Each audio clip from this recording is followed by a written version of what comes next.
As always, you can see me live in studio. That's YouTube, Facebook, Twitter, and Rumble. You can find us there. This is the Morning Buzz. What am I going to be talking about here in the 6 o'clock hour? Well, Pink is either a liar or she's a nincompoop who needs to stop watching MSNBC because Pink is an idiot. This pop star. Her music's not it's not very good. But she's either a liar or she's a nincompoop. Either or. Okay, so we're going to talk about what she's doing. And then we're also going to talk about this brave, and she truly is brave, this female pool player who's refusing to play against this trans opponent. It takes someone very brave, somebody very courageous to stand up and to walk off at the start of this match. It was a pool match, like, the balls and the sticks. It was a pool match. And she just walks off because she was facing this transgender individual. And she said, enough. No, I'm not going to do that. And then a little bit later, this story, this is kind of wild. Daycare employees in South Carolina accused of running a child fight club that that was encouraging toddlers to assault each other. This was at a daycare. The world is getting crazy, folks. You can always see me live in studio. That's YouTube, Facebook, Twitter, and Rumble. 309-451-9299. That's our text line. You can text in as well. And always visit cities929.com for the podcast. Okay, let's get into it. Let's first talk about Pink. For reasons known to only leftists, keeping porn out of the schools and out of the classrooms. I guess this is considered book banning to the leftists. And I don't even I don't understand. If you keep porn out of the school classrooms, somehow that equates to book banning in the leftist head, in the leftist brain. Even though if you want to get your hands on these materials, if you want to get your hands on the pornography in these school classrooms that exist, and I've seen it. I've seen it at the Bloomington Public Library, folks. I've seen it. It's right next to Green Eggs and Ham, Dr. Seuss's Green Eggs and Ham. You open up Patience and Esther, and then you start flipping through the pages, and you're like, this is pornography. And it's at eye level for children, small children, toddlers, in the children's section at the Bloomington Public Library. So, like I said, you can get these materials if you want them on Amazon. You can get them at any bookstore, right? We're just saying, we're just saying, hey, let's keep the porn out of the school. But they're still claiming that that's book banning. Okay, so the latest is pop star Pink. Okay, she is giving out copies of books banned in the state of Florida, and I'm using air quotes here, banned in the state of Florida at her concerts, at her Florida concerts. Okay, so she's going to be giving out these copies of books. I think it was like 2,000 or 20,000 copies, something like that. Thousands of copies of these books that are banned in Florida, air quotes, banned. Now, that's a key that I'm going to circle back to, banned in Florida. So remember that. She is giving out books that are banned in Florida. So the singer, she's actually teaming up with this left-wing organization, and she said on an Instagram post that she is unwilling to stand by and watch while books are banned by schools. Okay, so she said, I'm so sick of it, and I'm not going to stand by and watch, and I'm going to be a part of the solution. I'm teaming up with this left-wing organization, and we are giving away books at my concerts. Okay, great. She says, quote, it's especially hateful to see authorities take aim at books about race and racism and against the LGBTQ authors and those of color. Okay, so she's virtue signaling here. That's what she wrote on Twitter, on X. Now, she's doing this in Florida because that's where the presidential candidate, Rhonda DeSantis, I don't like Rhonda, but I will say this, his legislation as it pertains to keeping pornography out of school, spot on. It's great. Ron DeSantis, good job. So, like I said, she's taking aim at presidential candidate Ron DeSantis, and that's because he opened up this whole book banning thing in the culture wars. And I put book banning in finger quotes again because no books are being banned in the state of Florida. What he simply said was books like genderqueer are not allowed in school libraries and in school classrooms. Okay, that's all he said in the state of Florida. And hence these independent fact checkers are gonna try to fact check me on this, I know it. I put book banning in finger quotes because, no, the books aren't being banned, obviously, in the state of Florida. If you still wanna get genderqueer, you can, you just can't get them in a school library, okay? The independent checkers, they actually changed the definition of book banning to that's they to, like, not having access to books. When a book is actually banned, that means that you can't get it anywhere. It means banned. Banned means banned. But the independent fact checkers actually changed the definition of book banning to, kind of reflect what's going on in Florida where you don't have access to the book in a certain area. Okay, so Mr. Old Fashioned DeSantis is of the belief that if you're a parent, you as a parent, uh, if you feel your kid learning about the proper techniques of giving a handy, and that is laid out in the book Genderqueer, or if you as a parent feel your kid learning about this graphic play by play of two dudes screwing around is crucial to their development, just go buy the book yourself on Amazon. Our public school system is not going to provide those books uh, where the kid can learn the proper techniques of giving a handy or something like that. Okay. And I'm being very, vague. Okay. These books are not as vague as I'm being right now. I just can't be as vulgar on air as these books are. Okay. So, it's inappropriate to have to have it in the school libraries, okay? That's what Ron DeSantis, Mr. Old Fashioned, believes, and let alone to force those books on a student. So, we saw it here in Hayworth, right? There was a teacher who assigned these books. It was a part of an assignment, for the students. She called it Reading Mondays, and she gave them materials to read, uh of which some included a pornographic movie, and it was titled Pornhub Money Shot. Okay, and just look up the term money shot and then you'll understand. Okay, so that was amidst the reading materials that she assigned, and she later involuntarily resigned. Okay. That's how bad these books were, and that's how bad that movie was. Okay, so this is happening all across the country. It's happening in your community. Now, Pink, she's pledging to give the pornographic books to kids in Florida. She's pledging to give the kids pornographic books in Florida. Why would the singer want kids reading porn? Well, here's where the scam comes in. Okay. And that's why I told you to remember the words banned in Florida.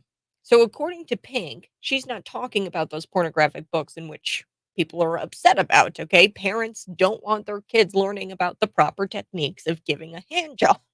Okay? That is not what parents want in the school classrooms, okay? And those are the books that we're talking about, and those are the books that Ron DeSantis is talking about in a lot of his legislation that he signed, where you don't have access to those books in school classrooms or children's sections of public libraries, okay? Now, according to Pink, she's not talking about that. She shared an X post, a Twitter post, listing a bunch of other books, which nobody's talking about. Forrest Gump, To Kill a Mockingbird, A Catcher in the Rye. There's a couple of other ones. The Fault in Our Stars, The Diary of Anne Frank, A Wrinkle in Time. Okay, so these are some of the titles that she says are banned from schools in Florida. That's just not true. Okay, none of those books are banned. Okay, sorry there, Sally, Miss Pink. In the commie utopia of Washington State, where the media suddenly is okay with book banning, they are actually the left bans a lot of those books. To Kill a Mockingbird, Forrest Gump. 1984 was on her list here in this X post. Okay, that's not red states. That's actually in the commie utopia of Washington state, where the media is okay with actual book banning. And in Germany, there was actually a woke daycare who removed Anne Frank's name from the school. Okay, so the books Pink listed are not banned in Florida. Okay, where she's giving out banned books. They're not banned there.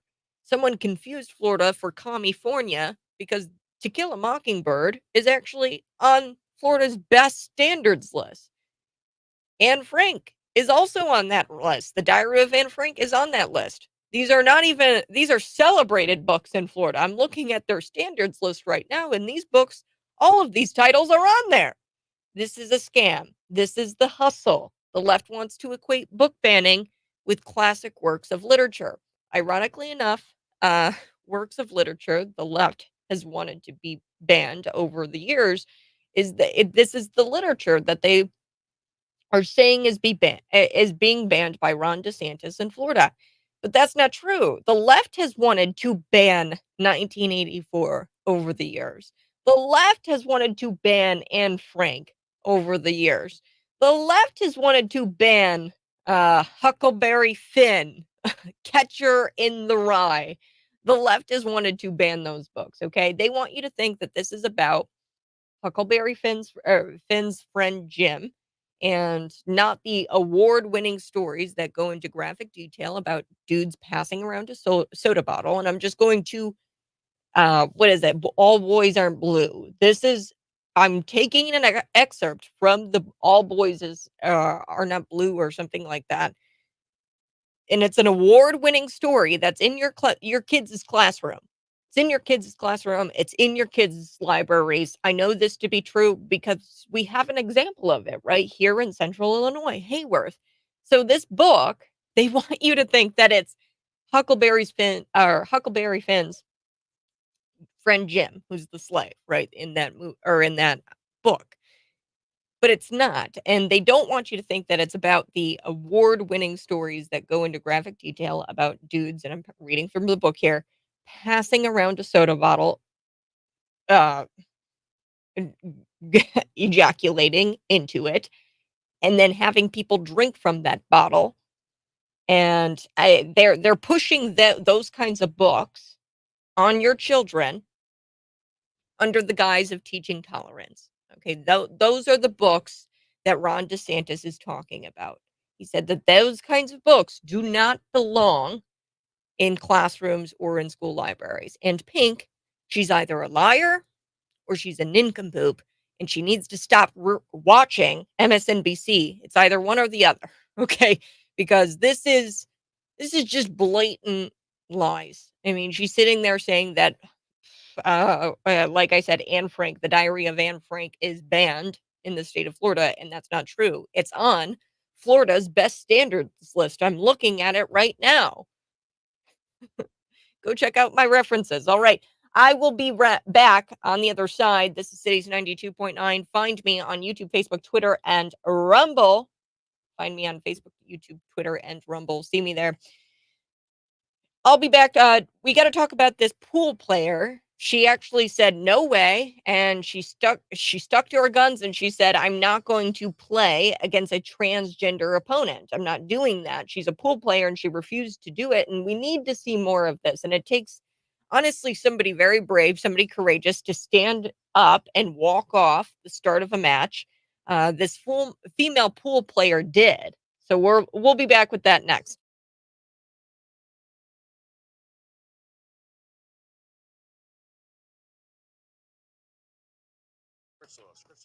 Hi, folks. Go ahead and smash the like button if you're watching. Good morning. I so do appreciate you listening. Now, we are going to be talking a little bit local news today. Sheila Motney, it's incredible what she said when it comes to the property taxes. Now, they're not planning on taking all of the EAV increase like McLean County wants. Gleason claims it'll be less than 5%.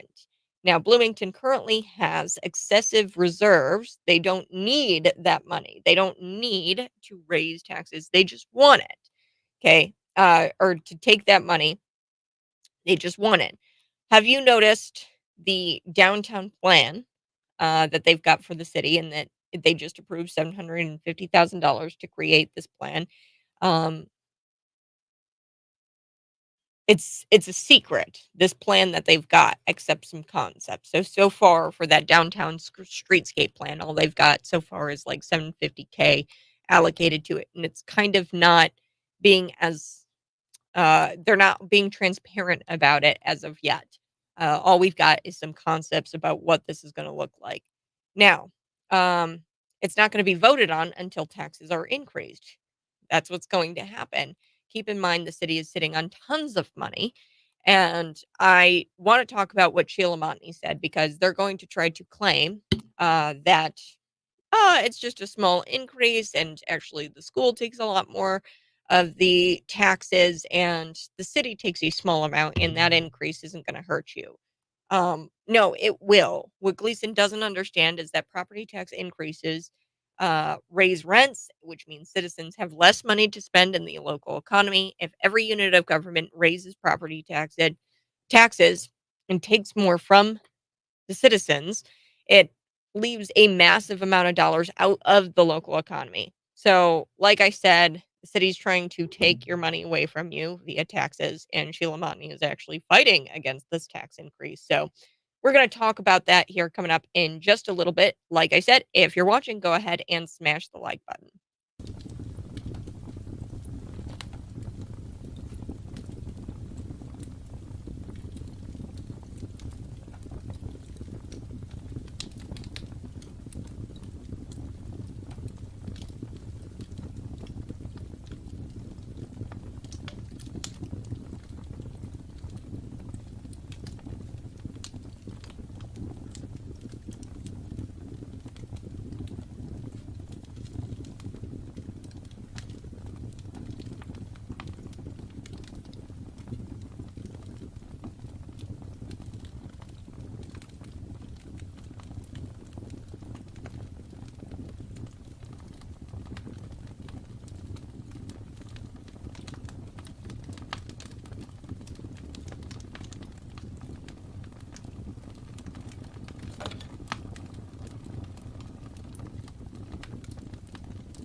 Today is National Clean Out Your Refrigerator Day.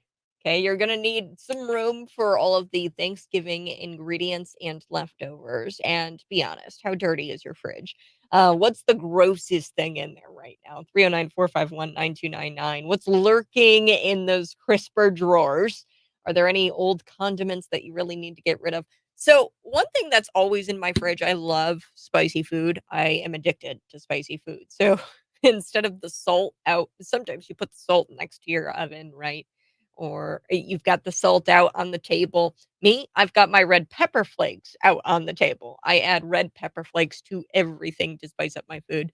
I don't know why. I think it's just because and once you start eating spicy food as much as I do, your taste buds begin to burn off. So, you can't really taste anything unless it's on fire. So, I've got ton, a ton of salsa in my fridge. I don't know why, but it's just one of those things that when I'm going grocery shopping, I swing by the salsa aisle and I grab another jar. And now I've got like 4 or 5 jars that are open. And I like tasting different types of salsa. I'm a big spicy food person. It's not mild salsa either. So it's pretty hot salsa that I try to find in the grocery store. But what's in your fridge right now? What's lurking around in those crisper drawers? Today is a great day to clean that all out because you got to make room, right, for the Thanksgiving ingredients and leftovers. Yesterday, I finally braked. I took my boxes down in the basement. I had a bunch of boxes from stuff that we bought over the years, and I took a bunch of boxes, broke them down, and recycled them, because today is also National Recycling Day. Don't forget to recycle the bottles, the containers that you throw out, when cleaning your fridge this afternoon. Okay, so if you clean your fridge today, recycle all of those bottles and containers. I'm an actual conservative, and I love recycling. I'm kind of a weirdo in that way. I like actually using things, reusing things. So, the cat food that I've got like a little I didn't want to use an actual cup, right, in the cat food dish or like a cat food box. I actually use a cut out uh water jug, and I use that to scoop up the food and but we use that as a scoop. It's got a nice little handle on it, so I made that. I made it kind of nice and painted it so it's got little cats on it and everything. So yeah, being a conservative, we actually like recycling. But don't forget to recycle all of those bottles and containers you throw out after cleaning your fridge.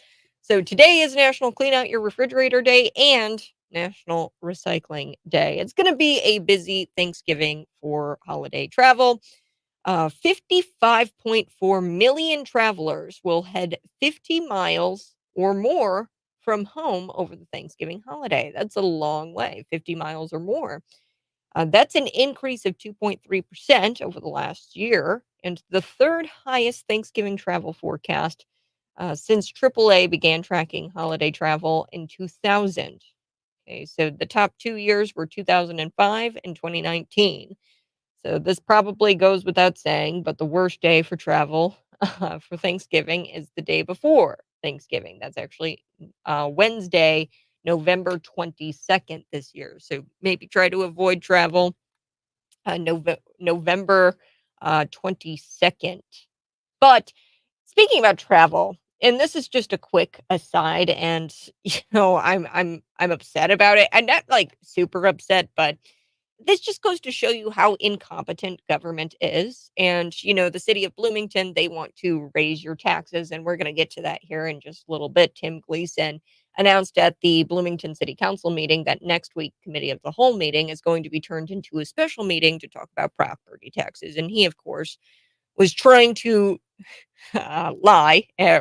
was lying and saying that, not complete lie, that your tax bill, the city portion is small and that you're not going to feel this increase and that a majority of that money is actually going to the school district and you're not going to really feel the city portion if they don't do anything to cut the tax rate. Okay, we could cut the tax rate to lower that tax rate, um, As a city, the city of Bloomington could do that, but Gleason doesn't understand really how taxes work because look, it's death by a thousand cuts. If you're taxed by every single government entity or unit of government, that takes a massive hit on the local economy because you have less money to spend in the local economy. Okay.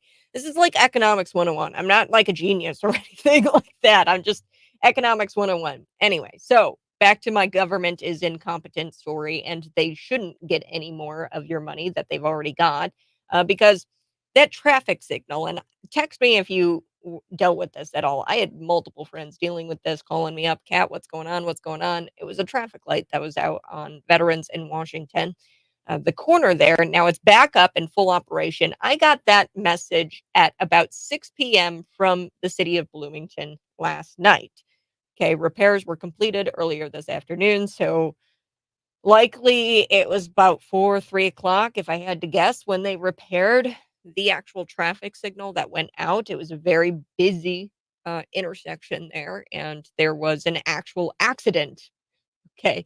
So there was an accident there, I believe Monday at about 9 a.m.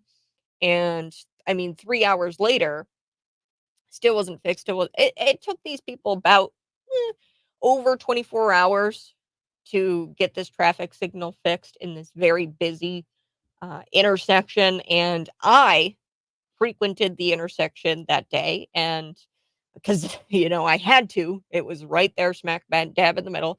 And of veterans, it's a very busy intersection. You got to drive through it. And there was no cops or anybody out there directing traffic. And it resulted in a three-car accident, a three-vehicle accident. Up to that point, there were no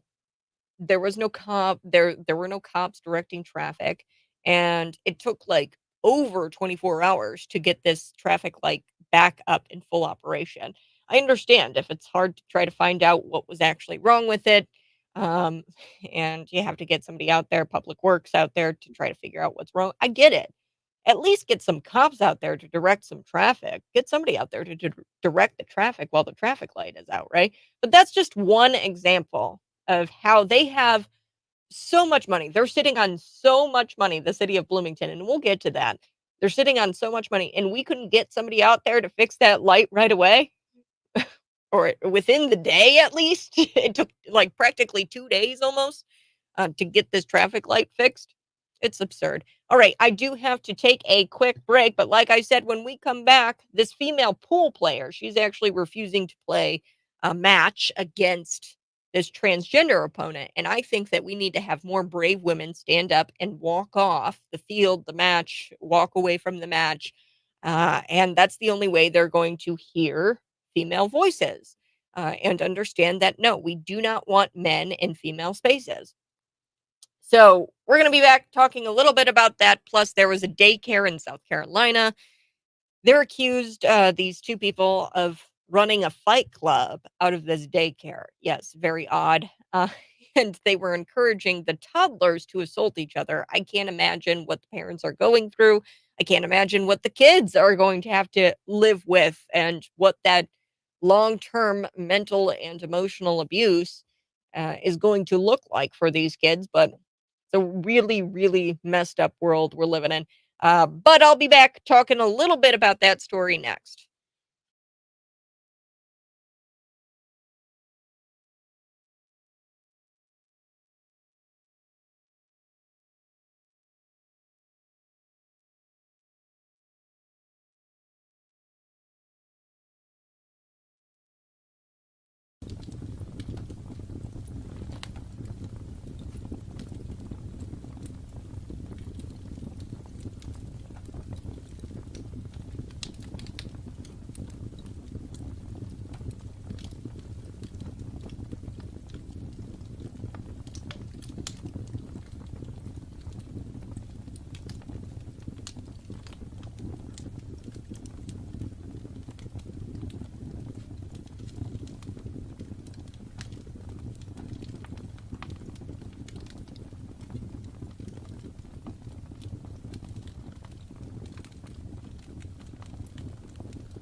Good morning, folks. Thanks so much for tuning in. If you're watching, go ahead and smash the like button. We're going to be back in just about 15 seconds with a couple of stories I'm going to tell you about.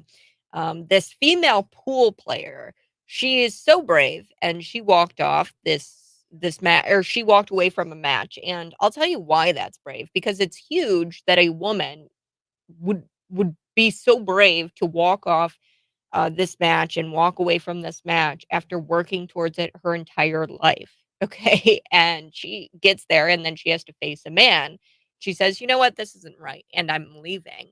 To do that takes a tremendous amount of courage, and smash the like button if you think that women need to start doing this more, where they walk away from matches, games, fields, if they are face to face with trying to beat a man in that competition, in that athletic competition. We're going to come back shortly here on the Buzz.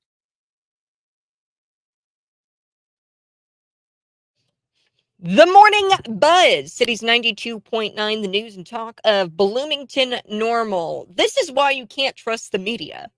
I was reading the headlines about this story last night, and I just couldn't even begin to put together the pieces about Kevin McCarthy, allegedly. I don't even know exactly what happened because the mainstream is not reporting it correctly, and there's no video of the incident. I don't even know if it happened, to be honest with you, but Kevin McCarthy, apparently, according to CNN, he took a clear shot to the kidneys. Uh, Representative Burchett accuses Kevin McCarthy of this hallway scuffle that took place. I guess they got into a fight in the hallway. The Washington Post, their headline about this story, it says House Republicans devolve into infighting, childish insults. So what was it? Was it a scuffle? Was it a shot to the kidneys? Was it just insults? Were they just, yelling at each other? Were they just being verbally angry with each other? What is it? And then you get to Rolling Stone. They've got a different one. Kevin McCarthy reportedly shoved a Republican who voted to oust him. Then you've got a different one. ABC News. GOP lawmaker claims Kevin McCarthy elbowed him after the meeting, sparking an altercation.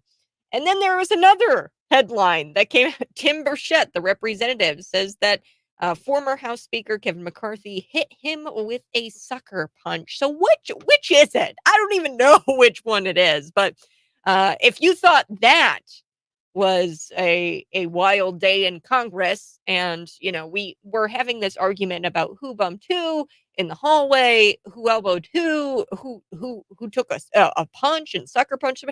There's this elbow accusation. I don't really understand it. I don't even know if it happened. I think that this is just one of those stories where the mainstream media tries to get people to talk about it because something else is going on, similar to the cocaine story where we were all talking about Hunter Biden's cocaine in the White House for weeks on end. And meanwhile, we've got Joe Biden over here giving more money to Iran or something for Hamas to go use that money to go carry out a terror attack on the people of Israel. But I digress. Okay. I think that this is just a silly story. And yeah, I mean, if you thought that was a breach of decorum, whatever happened in that hallway, wait until you hear about this one. I've got this here where I guess I don't know what's going on. This GOP senator, he stands up to fight with a union guy, a Teamsters boss during this hearing, and it's a pretty insane video. And this GOP senator at one point in this video that I'm going to play for you here coming up in just a little bit, he yells out, "You want to run your mouth? You want to run your mouth?" And so, I mean, I was like, wow, this is the level of there is no decorum left. And to a degree, I think cutesy time is over. This used to happen all of the time. Okay. Congressmen, men used to have convictions and they would go to duels. I mean, look at what Andrew Jackson did. Okay, he was a dueler, Andrew Jackson, and Andrew Jackson was a crazy guy. And there were guys who wanted to see this guy dead. I mean, there was an assassination attempt. I'm not kidding you, against Andrew Jackson, the president, where this guy comes in and he pulls out a gun. The gun misfires, and he tries to shoot Andrew Jackson. The gun misfires. He pulls out a second gun, tries to shoot Andrew Jackson again, and the gun misfires. So from there, Andrew Jackson actually takes out a cane and starts beating the guy who tried to assassinate him. Okay, so this is I'm not saying that we should go back to that. I clearly there has to be some level of decorum, but men used to have convictions and they would punch each other. They would punch each other. They would fight physically for those convictions and for what they believed in. Okay, and I mean that's how America became so great. I mean, and then the ending of that Andrew Jackson story is pretty funny. He beats the guy with a cane in this, and I forget where exactly it was, but uh, right outside of where that assassination attempt happened, he built a statue of himself, which I thought was pretty intense. But this GOP senator, he like gets into fight with this Teamsters boss, and, it's pretty incredible, that they that there's no level of decorum left, and, I mean, that's where we're at now. We are going to get to the 200,000 people who were marching in Washington yesterday. There was very little news coverage of this. Uh, I'm not shocked because this wasn't a pro-Palestinian rally, and the mainstream media, didn't wanna cover it because it was a rally in support of Israel. So over 200,000 people showed up in Washington, and they were combating the rise in antisemitism. We're gonna get to that here in just a little bit, but first, this female pool player, she actually forfeited, um, this final tournament after, choosing to walk away rather than face a male opponent just this past Sunday, and the crowd, because she walked away, they were cheering for her protest. So women should never bend the knee to this blatant denial of science that's used to justify a disregard for fairness to females everywhere. Men should not be in female spaces, and women should never bend the knee to this blatant denial of science that men and women are different, both physically and mentally, emotionally. We're just different.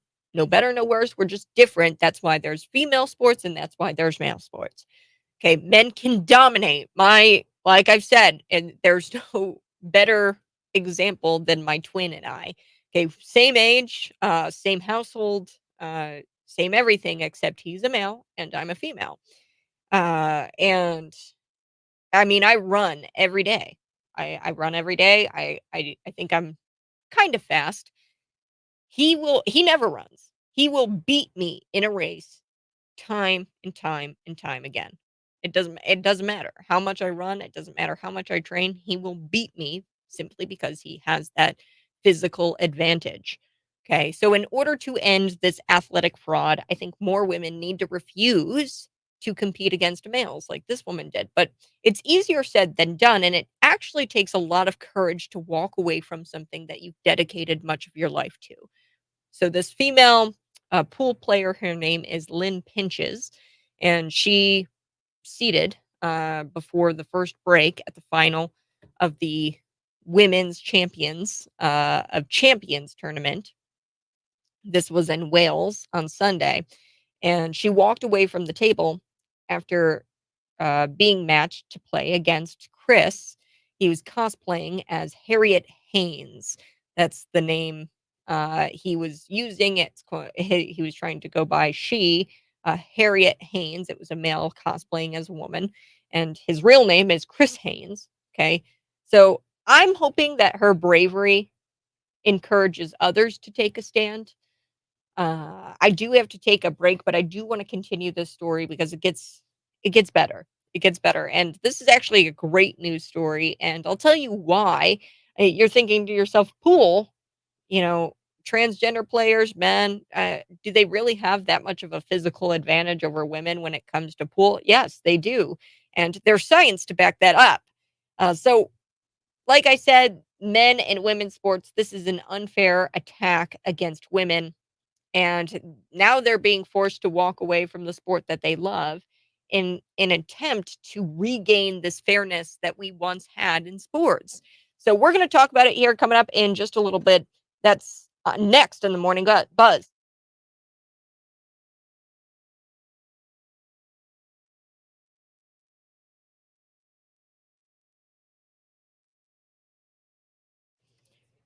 Good morning morning, folks. Thanks so much for tuning in. I so do appreciate it. Just two of the stories. I have not heard much or any coverage on the domestic radical leftist Hamas supporter storming Joe's house in Delaware on Saturday. Wow, that's pretty cool. The I didn't hear about that either, Jacqueline. So yeah, definitely not enough coverage. The election recall in Connecticut 2 weeks ago due to the flagrant Democrat corruption going on. Interesting. I'll look those two stories up, Jacqueline. For my birthday, can we recycle tyrannical Democrats? Like make them into flower pots or something? Yeah. Today is National Recycling Day, and Ryan, I would love to just repurpose Democrat ideology and turn it into something good. Go ahead, smash the like button if you're watching. That pool player was not in college, so perhaps easier to walk away when you're a Gen X or older. Yeah. So the pool player, well, maybe not. This pool player that I'm going to get uh, deeper into the details with. Smash the like button if you're watching. She's much older. And I would imagine that she's dedicated much of her life and a majority of her life. So, not in college. When you're in college and when you're, of a younger age, there's all kinds of possibilities. So for even me, right? I wouldn't be destroyed today if for some reason, let's say my voice went out and I could no longer be a radio host. I'm not saying that's happening, okay, but I could no longer be a radio host. I wouldn't be destroyed. I mean, I would be sad and devastated, right? But I have much of my life to live to do something else. Okay, so you have more opportunities once you are or when you are younger. I mean, you have more of a life to live.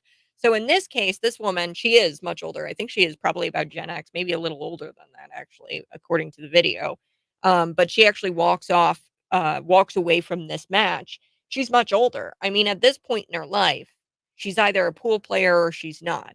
There's not much else you can do at that point. You know what I mean? Like, and I don't want people to think that I'm, like, being ageist or anything like that, but if she's dedicated much of her life to this sport and she's at an age right now where she's not planning on taking up any other hobbies or learning something new, this would be, I think, even more devastating, than, say, somebody who was in college, like a Riley Gaines who has to face a transgender individual, right? This is somebody who's older, who doesn't have a whole lot of possibilities. Riley Gaines, if she wanted to, she could go and do something else other than swimming in her life and dedicate her life to something else other than swimming.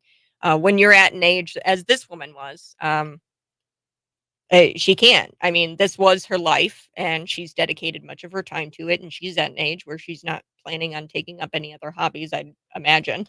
But maybe she will. Who knows? This was an act of bravery, and I think more women, no matter the age, should be doing this because this is an unfair attack against women, and they're now forced to walk away from the sport that they love in an attempt to gain fairness that we once had. Okay, so players have to be extremely dedicated and work very hard to achieve this status. Yeah, all of that is being stolen away from them by these fake females committing this blatant, and I call it athletic fraud.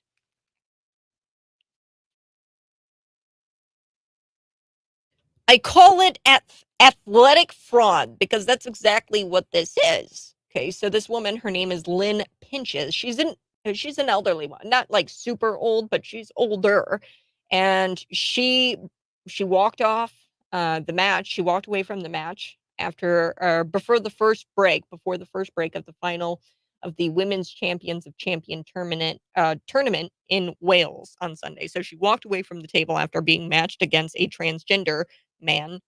His real name is Chris, and he was pretending to be Harriet Haynes. His real name is Chris Haynes. He's a man. Okay, so this is a tremendous act of bravery. It takes a lot of courage. Initially in August, with increasing numbers of male players applying to play in women's tournaments, the ultimate pool group. So there's a pool group. It's like the sticks and the balls, right? They ruled that these events would be exclusively open to individuals who are born female. Okay, so these women's tournaments, they are going to be exclusively open to individuals who are born female. We're not going to open it up for transgender individuals. That was in August. However, the Ultimate Pool Group, they decided they cared more about pandering to these misogynists, and they issued an updated competition eligibility for trans players last month. So that was in August. Last month was we're in November, October. So in October, they changed the rule. They allowed transgender individuals, trans players, to play in this ultimate pool group where women tournaments are happening. So here's the actual guidelines, what they state. So that way, I'm not making this up. Providing regulatory conditions are met under Section 4, our bylaws, transgender and non-binary players will be able to participate in the women's series across the World 8 Ball Pool Federation and the Ultimate Pool Group events. So the guidelines say that dozens of professional female players have been rebelling against the growing number of trans players who are playing professionally in these women pool leagues.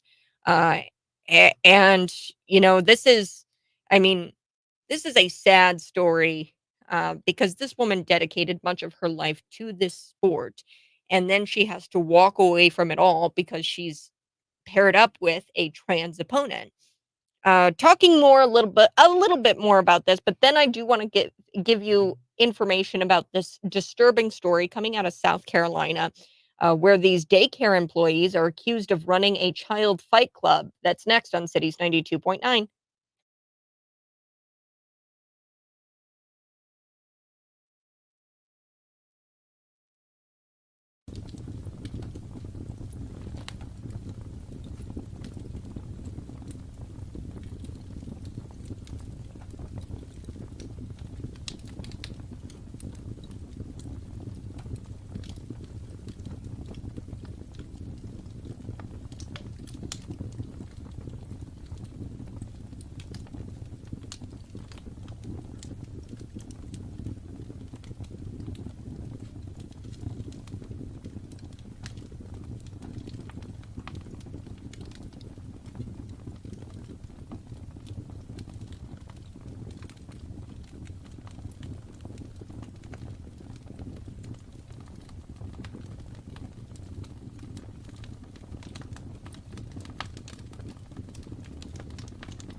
morning. Thanks so much for tuning in. If you're watching, go ahead and smash the like button.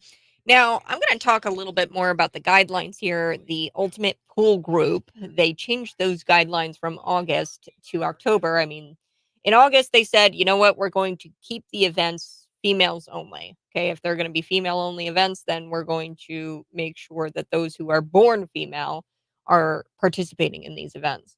Now, they changed that in October. This Ultimate Pool Group, the World 8 Ball Pool Federation, and they changed it to where transgender and non-binary players would be able to participate in the women's series, um, in all of these events. So dozens of professional female players have been rebelling against this growing number of trans players who are playing professionally in women's pool leagues. Okay, so I like what Lynn Pinches, and this is the woman who walked off. She goes, "When I heard the announcement last week, I spent most of my day in tears, especially because it came after the announcement 8 weeks earlier that said that they said that it was going to finally be a fair field." Many players argued that trans players, men, have a physical advantage with greater upper body strength that actually allows them to be more powerful in this initial break. So we're going to get to this for our radio friends, and also I do have to tell you about this daycare story. It's disturbing, and there's some fighting going on. um, in Congress, there's some infighting going on. So that's next.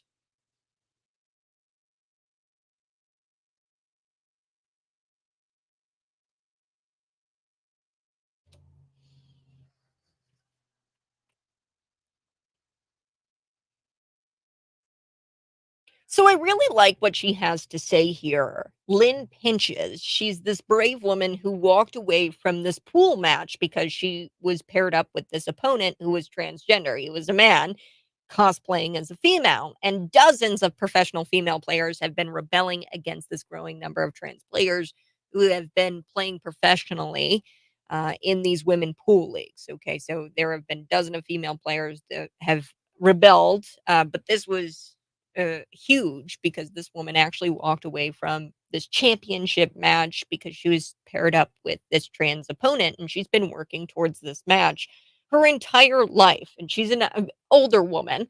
Okay, so I think, and somebody brought this up on the buzz line 309-451-9299. They commented and they were like, well, Kat, the pool player was not in college, so perhaps it's easier to walk away when you're a Gen X or older.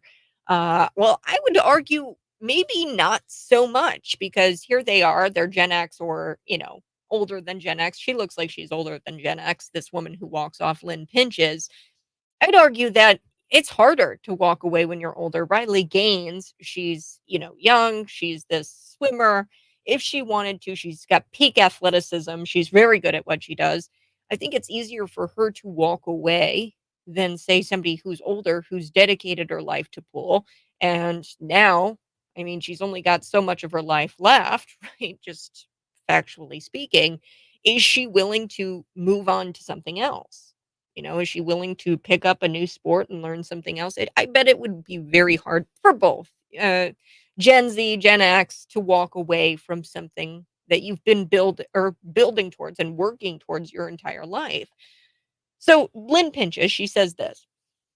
When I heard the announcement last week, I spent most of my day in tears, especially because it came right after the announcement 8 weeks earlier that it was going to finally be a fair field. Like I said, they changed the guidelines. So in August, they said that females born female are going to participate in female events.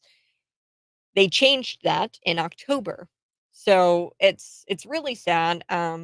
Many players have argued that these trans players, men, have this physical advantage, including greater upper body strength, that allows them to actually make a more powerful initial break. I'm not much of a pool player. I played it a couple of times, but that makes sense, right? They've got upper body strength, and that has the potential to dictate the entire game if they have a better break in the beginning, in the initial break. They're also able to play games a lot faster and at a faster pace because they've got an extended reach when taking shots. So This is an unfair attack against women when they're forced to walk away from a sport that they love in attempt I mean, she was just attempting to regain some fairness that she once had, you know, just as early as August of this year, she had that fairness. There was going to be a fair field, but then they changed it in October. All of that being stolen from fake females. You know, it takes a hard time, it takes dedication, it takes work to achieve this status that she's gotten to. And all of that was stolen by a fake female committing this blatant athletic fraud. That's what I'm going to call it, athletic fraud. It's fundamental injustice. It's a fundamental injustice to allow males to compete against females in any sport. But anything for inclusion, am I right? Anything for inclusion. It doesn't matter if we make it unfair for females to participate in sports as long as we're being inclusive. Ugh. Now, I do want to get to this story here on the Morning Buzz. You can see me live in studio. That's YouTube, Facebook, Twitter, and Rumble. Be sure to subscribe to my YouTube channel. That's Cat Peterson 929, and text me anytime at 309-451-9299. Coming up in the 8 o'clock hour, I believe we're going to be visiting with Sheriff Matt Lane. I want to catch up on the cash bail era. We're living in a no cash bail era now, and I want to know how that has affected McLean County. So we're going to talk about that in the 8 o'clock hour. Now, there are many people among us who have a total disregard for the sanctity of human life, the dignity of human life, especially children. Okay, there's a lot of people who are pro-abortion. When a culture normalizes, and I talked about this yesterday with Mike Coolidge on the Patriot Power Plug. If you missed it, you can go find the podcast at cities929.com. We talked about how when culture normalizes these sorts of attitudes through things like abortion, that life doesn't matter, the dignity of life, let's just disregard it, doesn't really matter. It's not surprising when we start to see people engage in very evil behaviors that are intended to be destructive towards kids because we have created a culture where it's normal to disregard the sanctity of human life through things like abortion. Unfortunately, I have a very disturbing story coming out of South Carolina for you today. Two daycare employees, they're accused of running a child fight club where they allegedly encourage toddlers to assault each other. Now, these two people, very odd. I have to find out more information about these two people, but this is just in. 27-year-old Erica Jones and 56-year-old Serena Caldwell were arrested last week and charged with nearly 15 counts of contributing to the delinquency of a minor and 15 counts of unlawful conduct towards a child. So, by the pictures, I'm looking at these two individuals. They're both black. One of them, Serena Caldwell, who's 56, may actually be a man. I'm not too sure if these guys are or if they're both women, if this guy looks like a man. I'm gonna be honest, this Serena Caldwell person. Unfortunately, so might actually be a man. Unfortunately, the two evil women, maybe not, maybe one is a trans dude, I don't know. These two evil women, I'm just gonna go by their names here. Serena, that's a female name, and Erica, that's also a female name. These two evil women, uh, they what they did, a child, broke the first rule about Fight Club.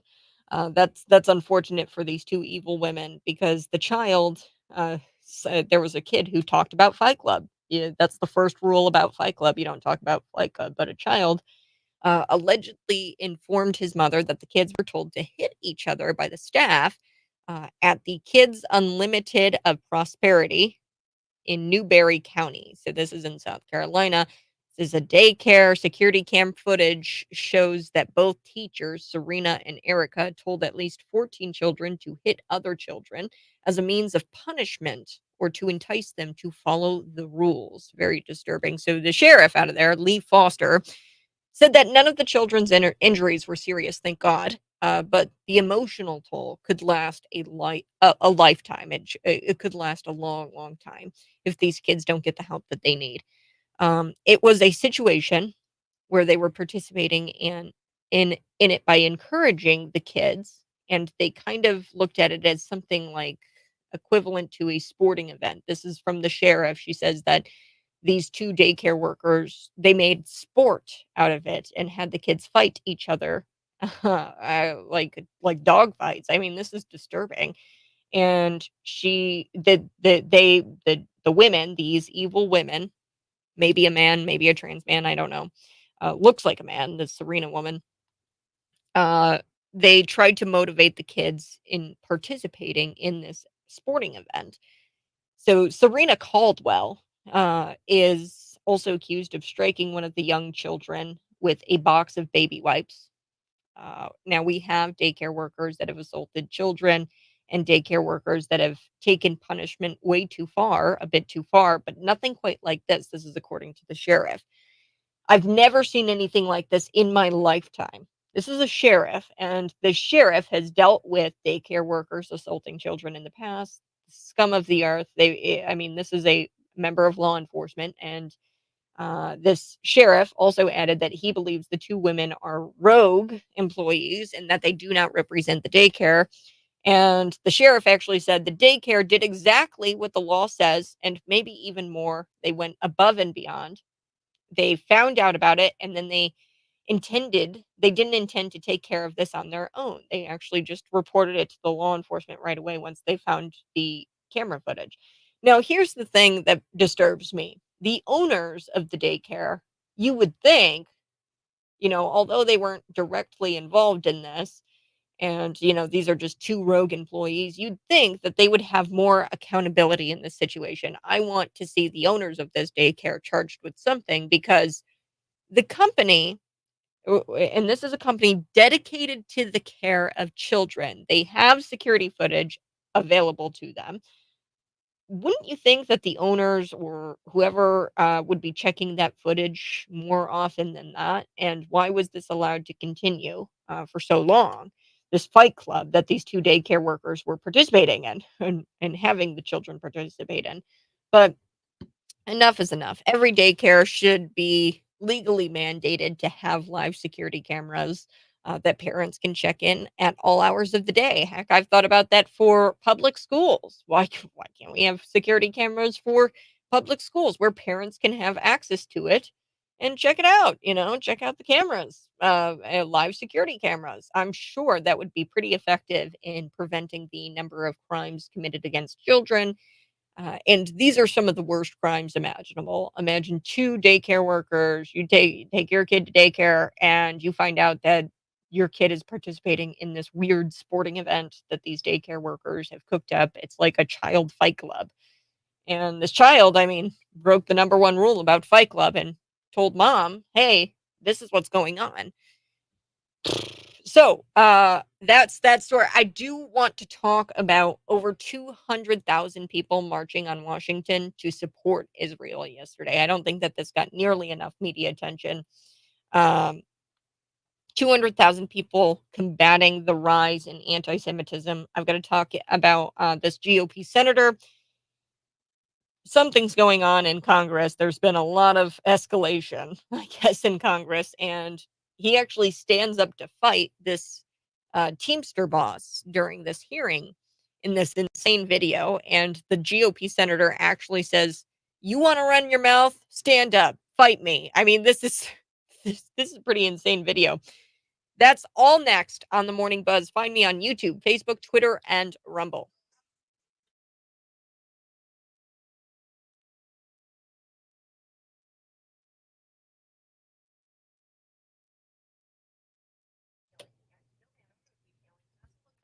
Good morning, folks. Thanks so much for tuning in. I so do appreciate it. If you're watching, go ahead and smash the like button.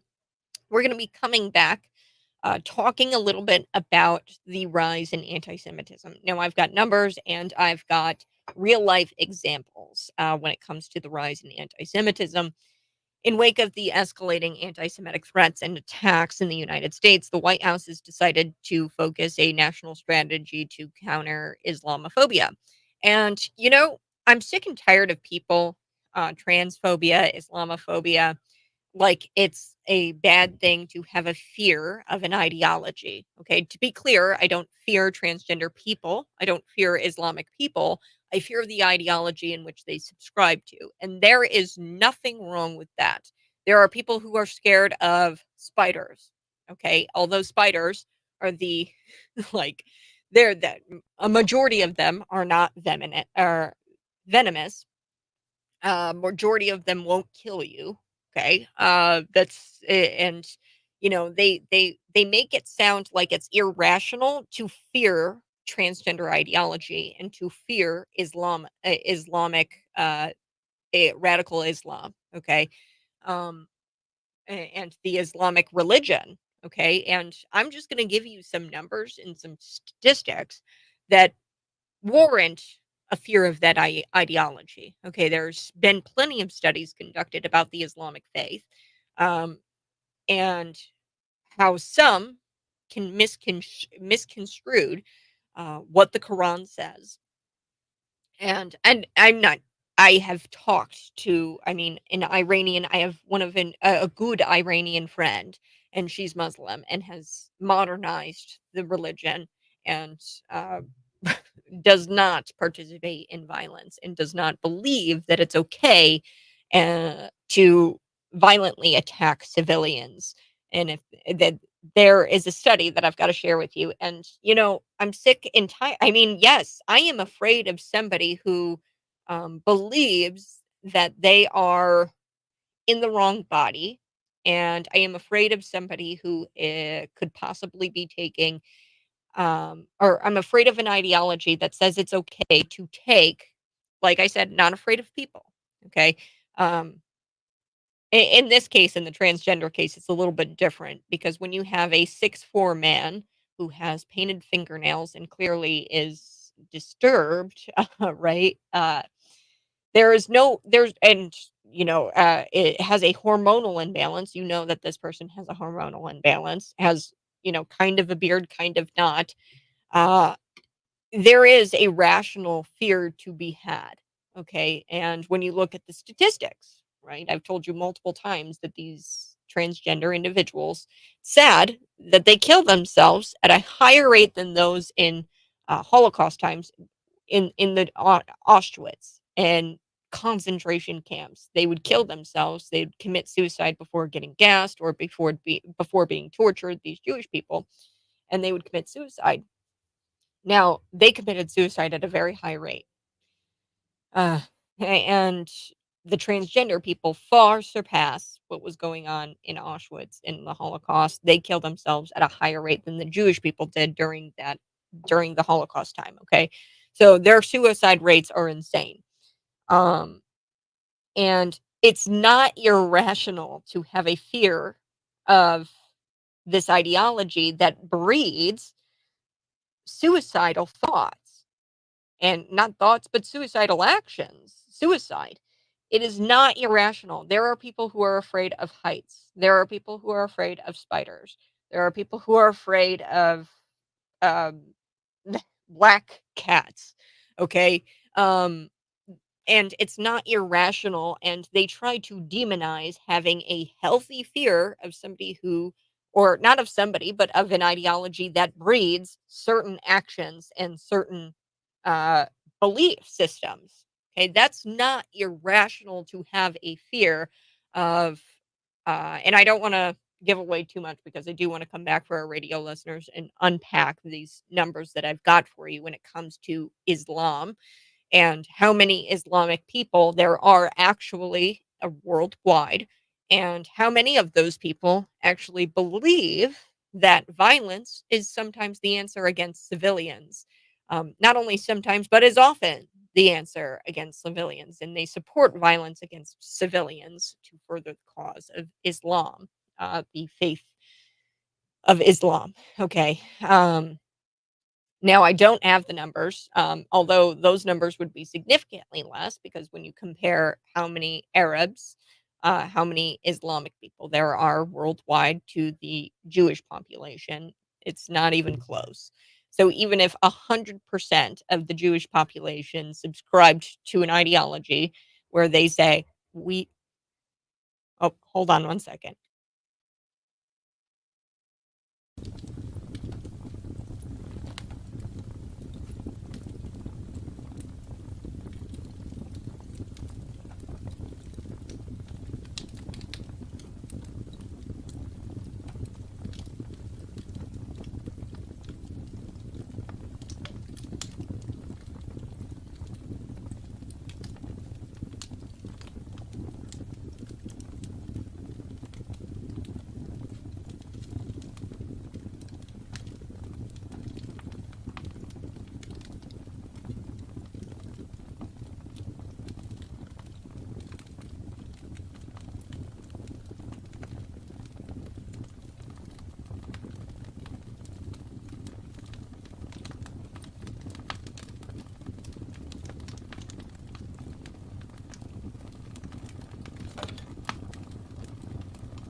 Sorry about that. I heard a knock at the door and I had to go grab the door really quick.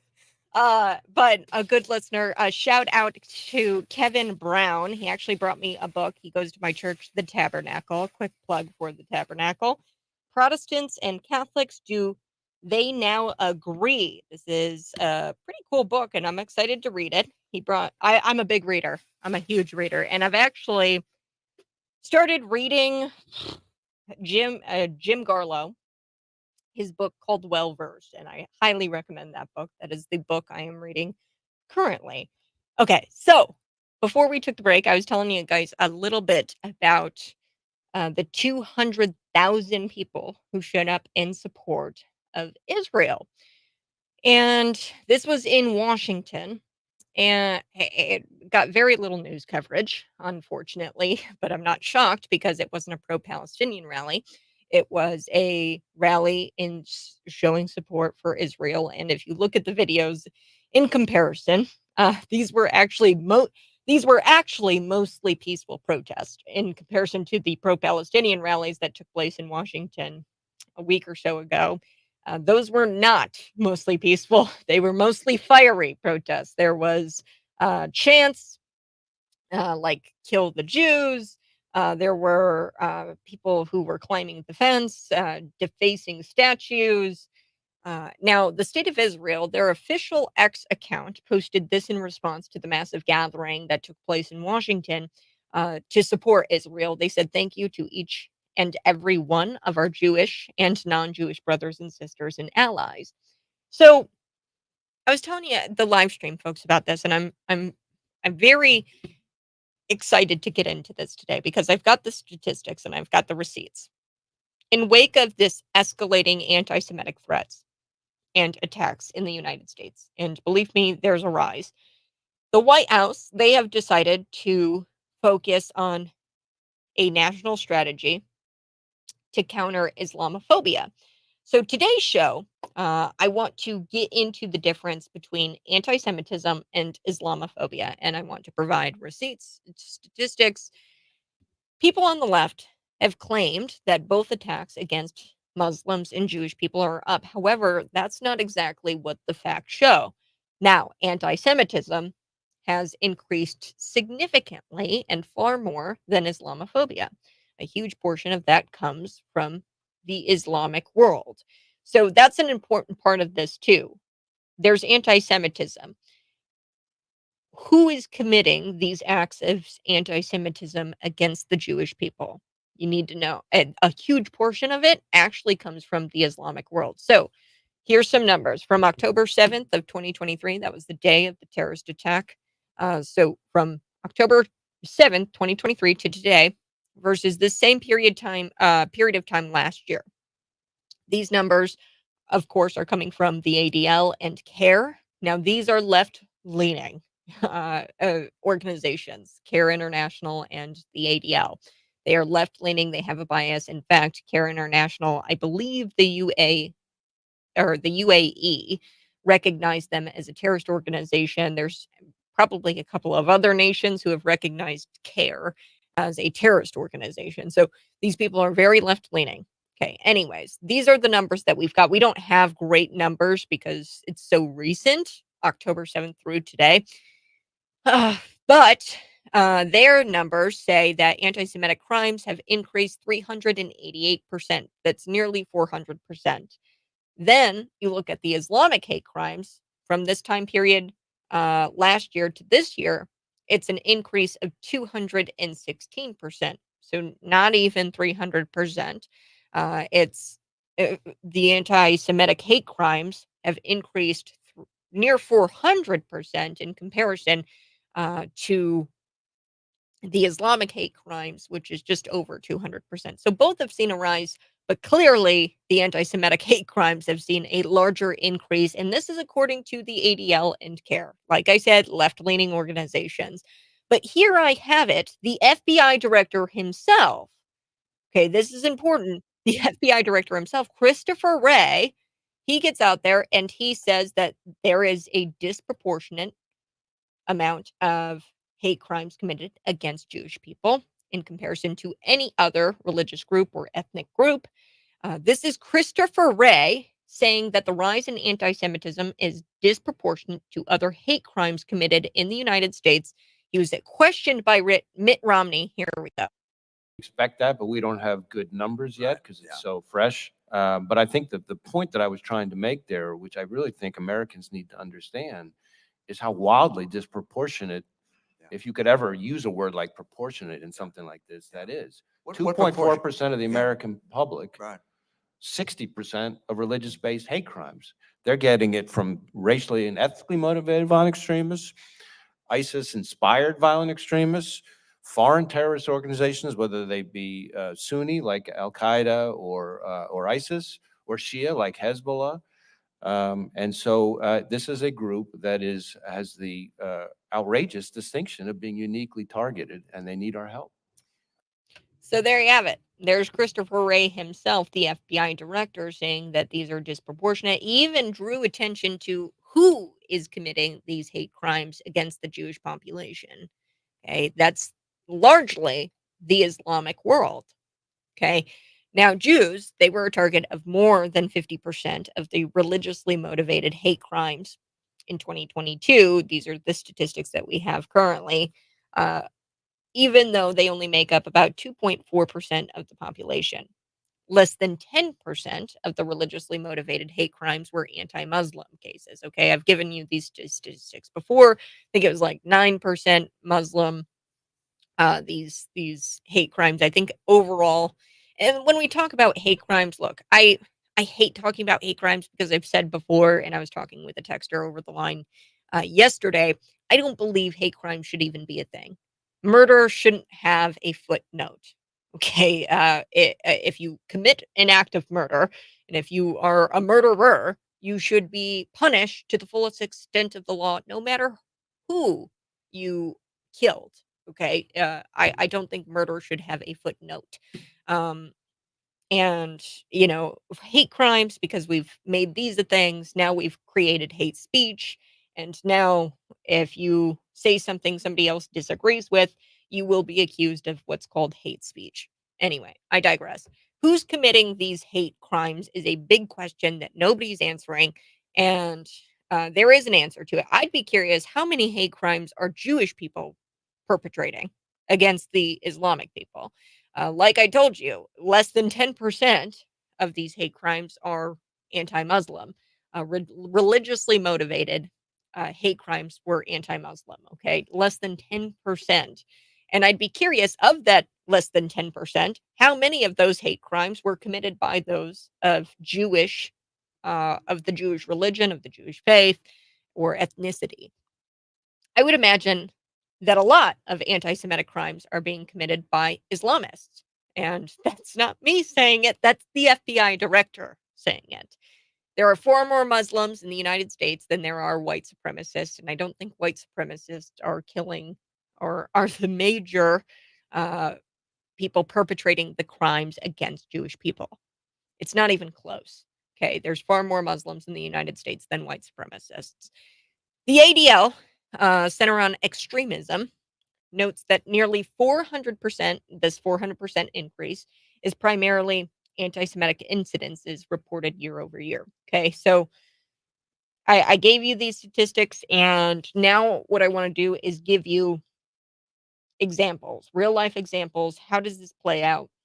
This rise in anti Semitism when we looked at October 7th to today, this time period last year.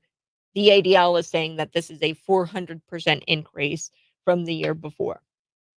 Um, I want to talk about this incident with a 69-year-old man. I talked about him. He was in California. He died after a pro Hamas protester pushed him to the ground and he subsequently hit his head. The police department is not investigating this as a hate crime. This is inexcusable. If hate crimes are to be a thing, this is definitely a case where this is a hate crime. I'm going to be back here in just a little bit. I've got to take a quick break, but I'm going to give you examples. I've given you the statistics. Now I'm going to give you examples in real life, how this plays out in real life. And then I want to answer this or really talk about Islamophobia because they use this word a lot. They even use the word transphobia. And let me be clear, I'm afraid of the ideology that at the very least can be misconstrued by billions of people on this earth to execute anyone that does not think like they do. Okay, and that is not wrong. And what the White House, what government is going to try to do is to tell you that it's wrong to fear an ideology that can be misconstrued by billions of people on this earth. And it's not wrong, okay, to have that fear. There's things that people fear all the time. Irrational fears. You could say that having a fear of spiders is irrational. Arachnophobia, right? There's no there's no anger or towards somebody who has arachnophobia, although it's kind of irrational to have that fear because spiders, a lot of them are not venomous and they don't kill you a lot of the time. And, people are still afraid of them. Okay. There's people afraid of the dark. Okay. Now, when I give you these statistics about the Islam population and these numbers about how many of these Islam people who are Muslim, who say they are Muslim, when I give you the numbers of how many of these people say that violence against civilians is sometimes justified or often justified against civilians, your jaw is going to drop. That's next on the Morning Buzz.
Good morning. Hey, thanks so much for tuning in. I so do appreciate it. When we come back, I'm going to be diving into the numbers. When people say Islamophobia, Islamophobia, Islamophobia, they make it sound like you have an irrational fear of people who are Islamic. And I'm going to unpack why it's perfectly okay to have a rational fear of, let me be clear, the ideology that breeds certain behaviors and certain belief systems. Okay. That is okay to have a healthy fear of um, an ideology, specifically the trans ideology and the Islamic ideology.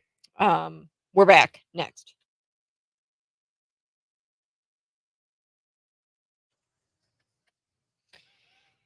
People are afraid of the dark. People are afraid of spiders. And, you could say that those are irrational fears because a lot of spiders are not venomous.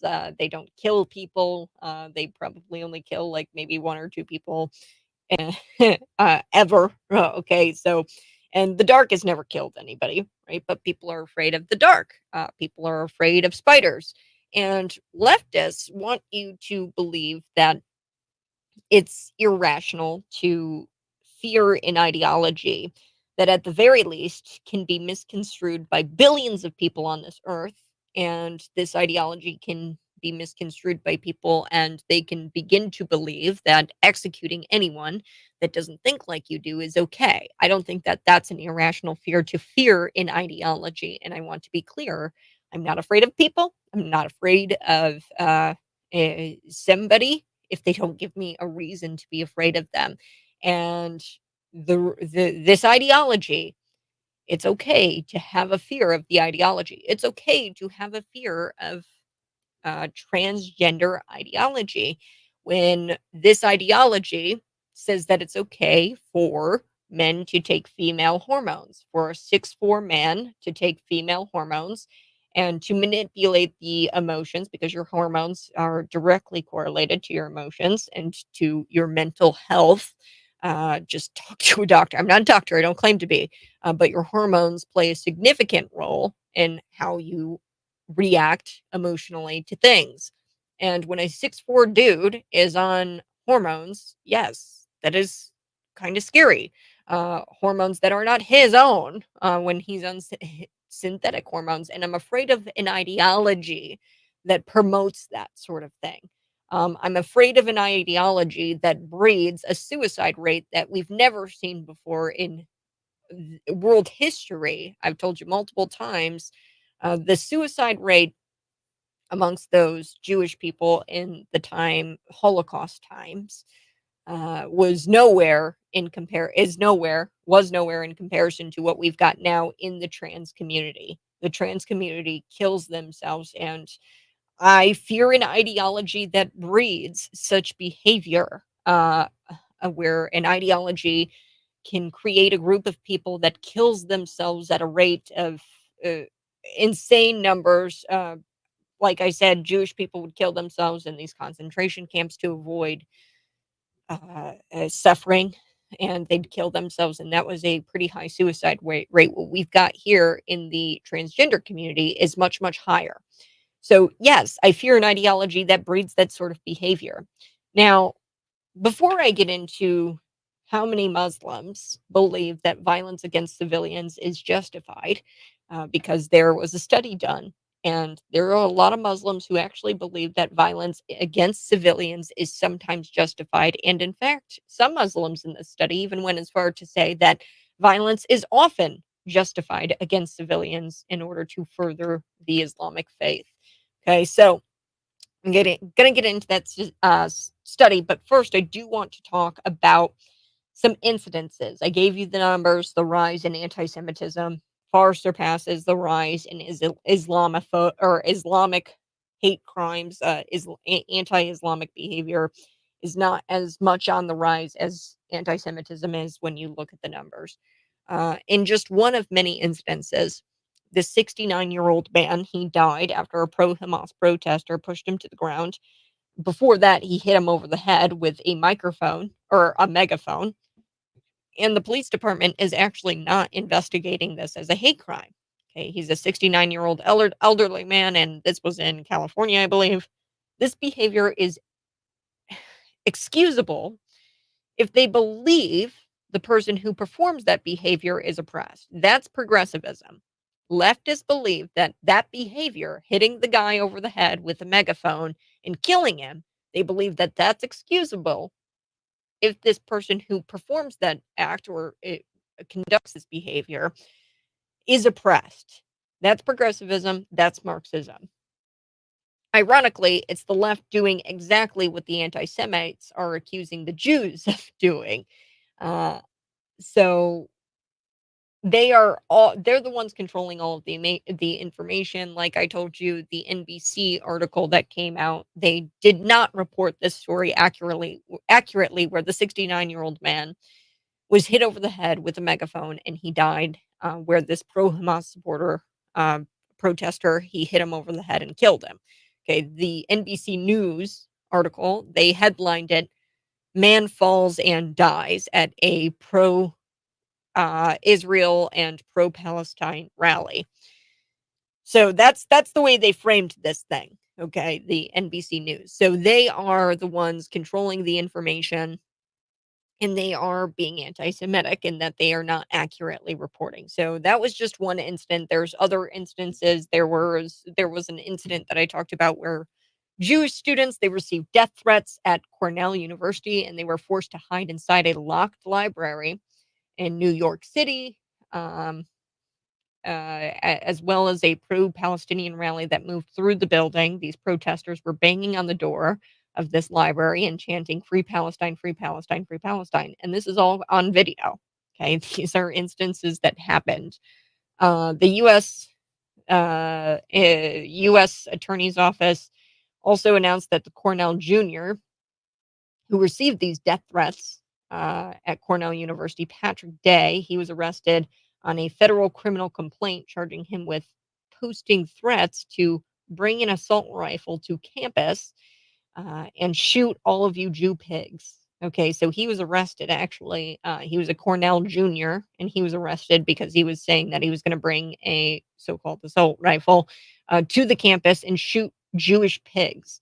Okay, so this is just living examples of the statistics that I gave you prior to this segment about how there is a rise of anti-Semitism, and it's near 400% increase from this time period, October 7th to today, last year, and that's according to the ADL. And when you compare that to Islam, it's like a 200% increase or something like that. So when people say Islamophobia, and that's something where I want to go to next, I want to continue this segment on the other side.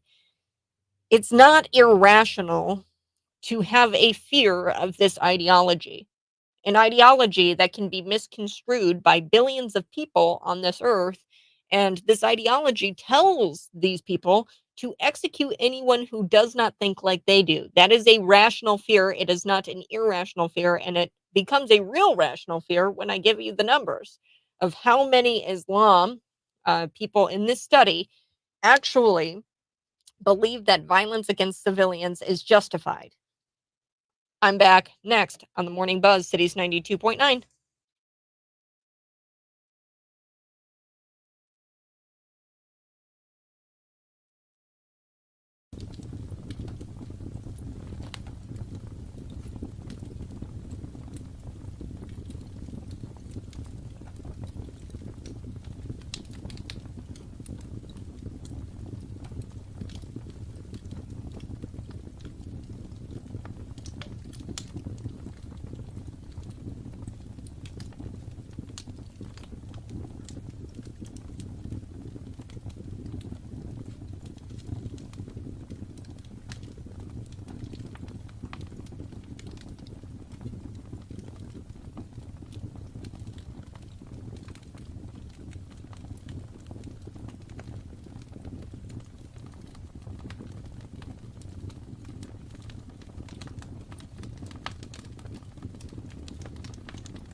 coming up in just a little bit, we're going to be talking with Sheriff Matt Lane, McLean County Sheriff. Now, in the top of the news here, you're going to hear from Tom Davis, who talks about the cash bail era, and specifically this man. He was accused of all kinds of things, arson being one of them. He was saying that he was going to light up his house on fire, and then he was out, and then he was arrested within the same day.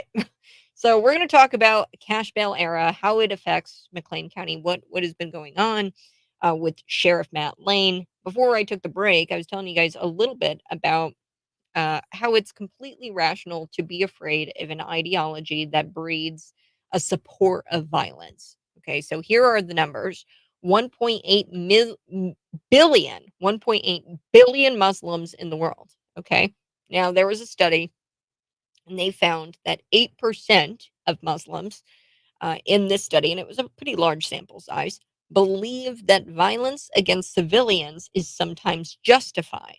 Okay, now if this study is any indication, if you look at this, of the 1.8 billion Muslims in the world who believe that violence is sometimes justified against civilians, that means 198 Muslims support the use of violence. Potentially 198 million Muslims support the use of violence. Okay, sometimes. Now, in that same study, we found that of the large sample size, 3%, they often believe that violence is justified against civilians. Okay, so if you take 3% of 1.8 billion Muslims in the world, that's about 50 million Muslims who support the use of violence often. Okay, so 198 million Muslims support the use of violence sometimes, and 50 million Muslims support the use of violence against civilians sometimes, or often. Often. So then we contrast. Let's contrast that number with how many Jewish people there are on the planet in the world.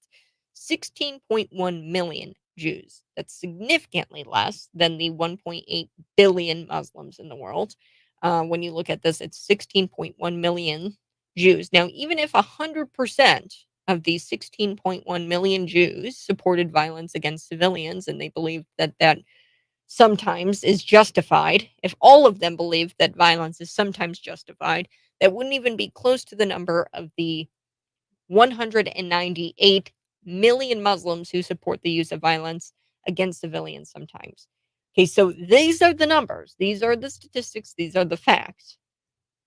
I don't have the numbers of how many actual Jewish people supported violence against civilians, because there were no studies conducted, probably because the studies that they have conducted and asked Jewish people the question, "Hey, do you support violence against civilians?" Most likely that answer is probably no. And there's probably zero Jewish people who answered that question yes. But we do have a study. The fact that this study even exists is shocking, that we have Muslims out there in this massive study that show Muslims who say, yes, violence against civilians is okay sometimes. In fact, we even have Muslims who say violence against civilians is okay most of the time, often. So, yes, well, when they say Islamophobia, when they say transphobia, they make it sound like it's completely irrational to have fears surrounding those ideologies. And when you look at the violent statistics, okay, I just gave you the statistics about Islam and how there are Muslims who answered in this study that they support violence, and the use of violence sometimes. Uh, but that that is a rational fear. Okay, if you there are 198 million Muslims theoretically that support the use of violence, that is a rational fear. When you look at the suicide statistics from the transgender community, that is a rational fear to have of this ideology that breeds people thinking, having suicidal thoughts and committing suicide. It's odd. It's a weird ideology that gets people to kill themselves. Okay. And that's just the facts. And, there's people who are scared of the dark, scared of spiders.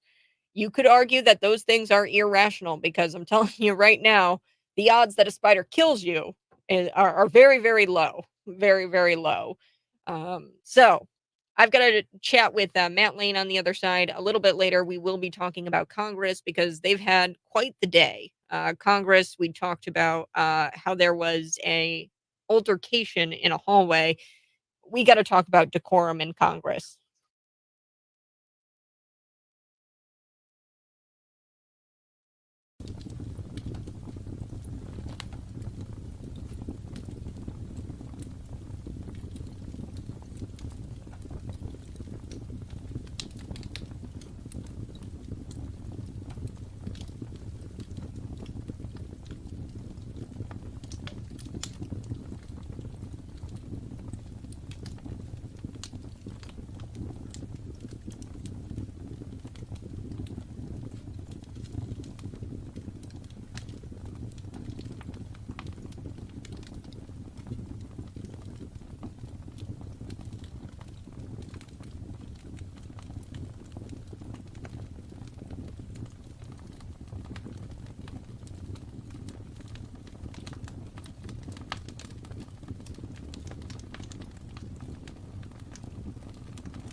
Good morning. Hey, thanks so much for tuning in. I so do appreciate it. We're going to be chatting with Matt Lane, the McLean County Sheriff, here in just a second. And then we will be getting to a few other stories. I do want to talk about this GOP senator who was just losing his marbles. And I want to talk about decorum. Because if you thought there was a breach of decorum when it came to Kevin McCarthy, allegedly, I don't know if this happened because it's so hard to understand when you read the media reports about this altercation that allegedly took place in this hallway. That was a wild day for Kevin McCarthy because apparently he like punched or elbowed or shoved or insulted Tim Burchett, who is a representative in Congress.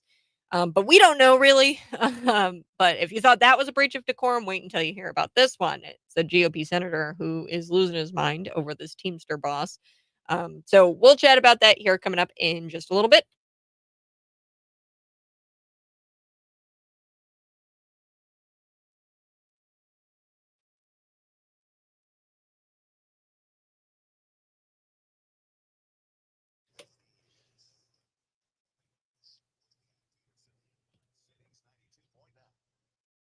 A GOP senator. He stood up and he wanted to fight this Teamsters boss during a hearing. And I've got this insane video clip. And this GOP senator at one point says, "Stand up. You want to run your mouth? Come fight me." I mean, the decorum is gone when it comes to our United States Congress and Senate.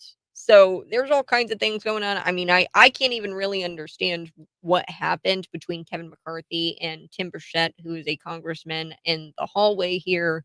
The mainstream, the way they report it, here's the headlines: "Clean shot to the kidneys. Burchett accuses Kevin McCarthy of a hallway scuffle."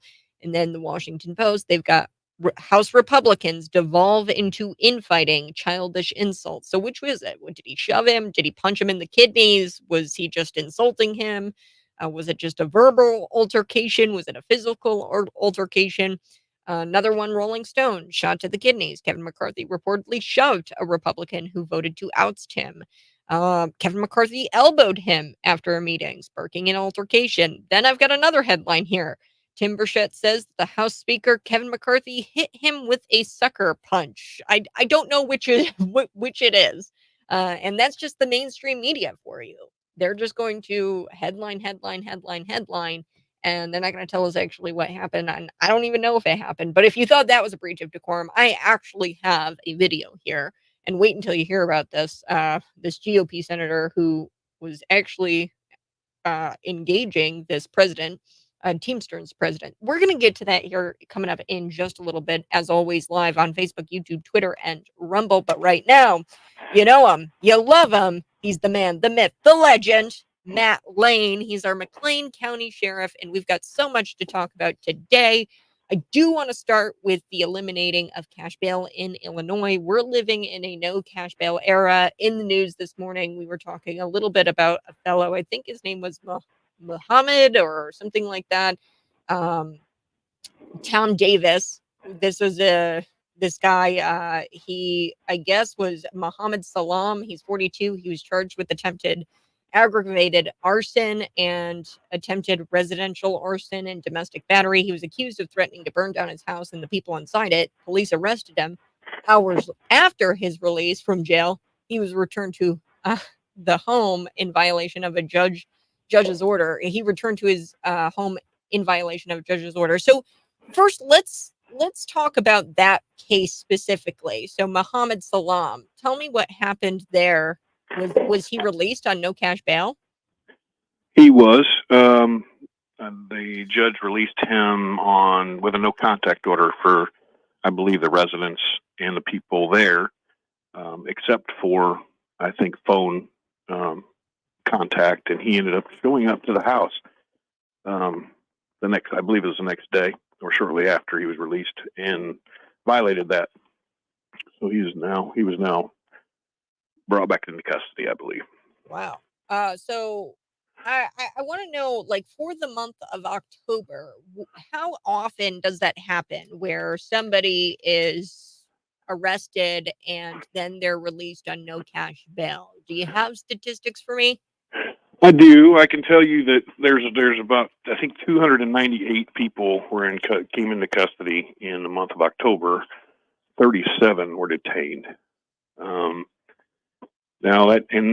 which is odd because it's always been the courts have always been very strict on domestic violence. This legislation, though, has taken some discretion away from the judge.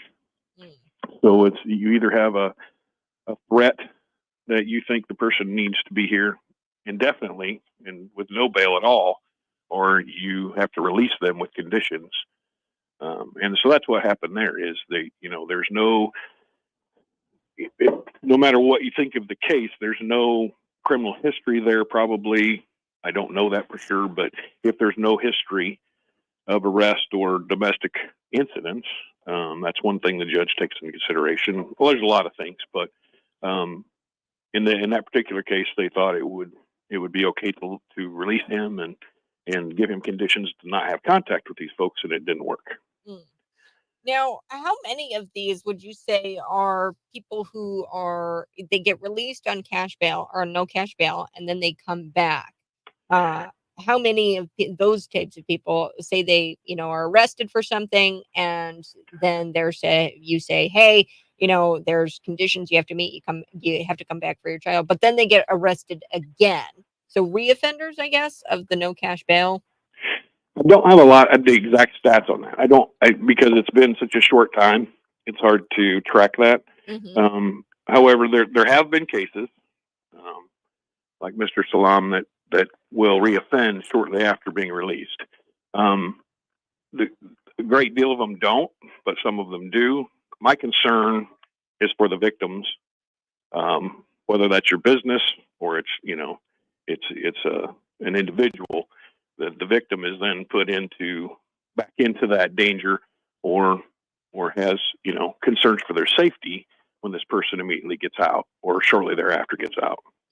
So up to this point, and, I don't know if you caught the Bloomington City Council meeting, and Nick Becker, he actually gave you guys a kudos, and law enforcement kudos, Bloomington, for dealing with the Safety Act. So overall, would you say that it's gone smoothly?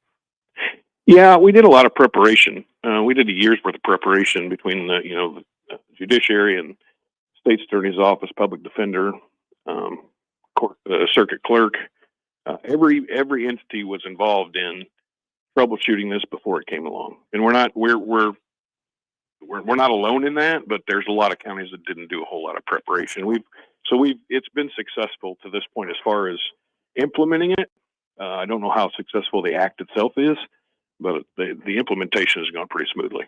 Okay. Now, what are some unsmooth things? I know that there's this incident out of Chinoa where a police officer was assaulted, and then this guy gets arrested, right? And then he's released back out. Tell me about what happened there in Chinoa. The officers, when they went to make an arrest, were kicked several times. One was punched in the face. And so the gentleman, the suspect in that was charged with aggravated battery to police officer, and he was released. The state's not even allowed to ask for detention on that charge alone.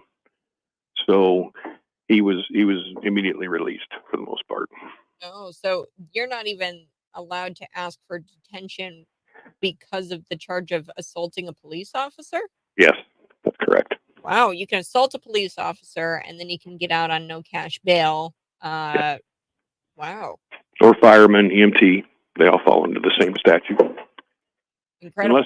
Unless there's bodily harm. So there are, if the officer's injured badly, then has to be hospitalized or whatever, then that's a different story. But just if they're not injured enough to go to the hospital, it's not something we can detain them. Interesting. So are there other cases that come to mind within this past month or so where an individual was released and give me two extremes. So say somebody, who was released and it was a nonviolent crime, and they were out on no cash bail. And then maybe another case where it is a violent crime.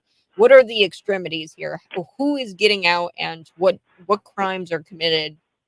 You get what I'm saying? Yeah, well, I don't have any specific cases, but I can tell you that domestic crimes are probably one of the more problematic because part of the issue is you have to, a lot of times at the detention hearing for someone after they've been arrested the next day, a lot of times they'll go in front of the judge for this detention hearing. And during that hearing, the victim is allowed to testify and explain whether they're in fear and why. And then the bad part about it is then, let's say the judge detains that person 2 weeks later when they're arraigned on that charge. The victim is sometimes expected to be there to testify again. And that goes with any domestic, any sexual assault. And it kind of re-victimizes that victim, that they have to keep coming in, they have to keep taking time off work, and they have to keep reliving this over and over again in a courtroom before the trial even hits. Now, let me ask you this. Is there anything good that has come out of this no cash bail part of the Safety Act? You know, there's some good things to be said about it. I don't, I think in the case of homicide, it's good that it doesn't matter if you have a lot of money, you're going to stay here. I think that evens things out, and I think that's fair. But I think there's a lot of unintended consequences to the Safety Act, like re-victimizing victims, having them come back in at several court dates instead of waiting for trial, and inconveniencing them. It's very emotional a lot of times too. So that takes a toll on people. So it's not all bad. I've said before, the sky's not falling because this went into effect. However, there are charges that, I'll give you an example. We had a case where there were some people burglarizing a business in the county, and they fled from officers. And when they did, I believe the vehicle was found that they were in. They led police on a chase. They crashed, and they all got out of the car and ran. It was a several-hour ordeal. We had 5 different departments, county and city agencies looking for them, and one of them was caught, and that person was then released the next day.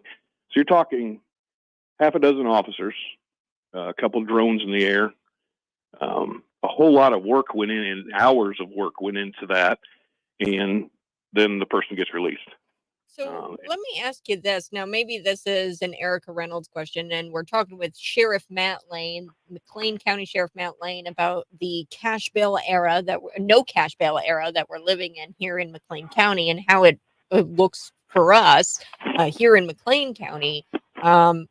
Do these people come back? I mean, for their trial? So that guy was released, the burglar. You guys spent so much time trying to catch, and you just caught one of them. Right.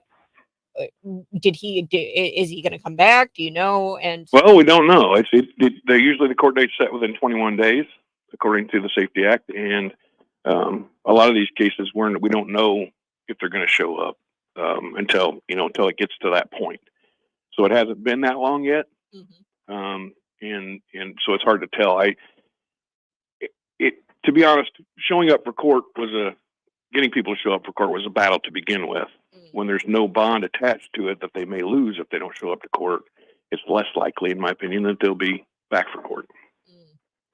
So you probably don't have statistics on how many people haven't showed up for their court dates when being released on cash bail or no cash bail? I do not. I wish I did. It's probably going to take a while. I mean, I think, if we hit the 6-month mark, and then we can go back through and see, how many are failing to appear when they're given notices to appear, or released with conditions from the judge. But I don't have those yet. Yeah. Well, and I do want to give our listeners just kind of a contrast here, Matt. sheriff. So people in Chicago, there was this guy, a 55-year-old Juvenile Cornell is his name, and he was arrested 5 times. Then later released. So 5 times in 1 month. Yeah, I mean, cash bail has only been a thing for a little while. So Yeah. in the month of October, this guy goes out. He gets arrested 5 times. Each time, he's later released.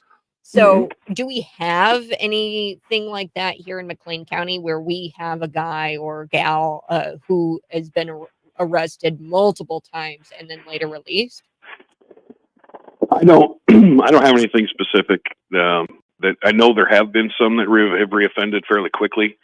A lot of those are like a retail theft cases, and those folks they'll come in, they'll be released, and then within a few days they're back for the same offense. I do know it's a challenge for the state when it comes to like identity theft, credit card fraud.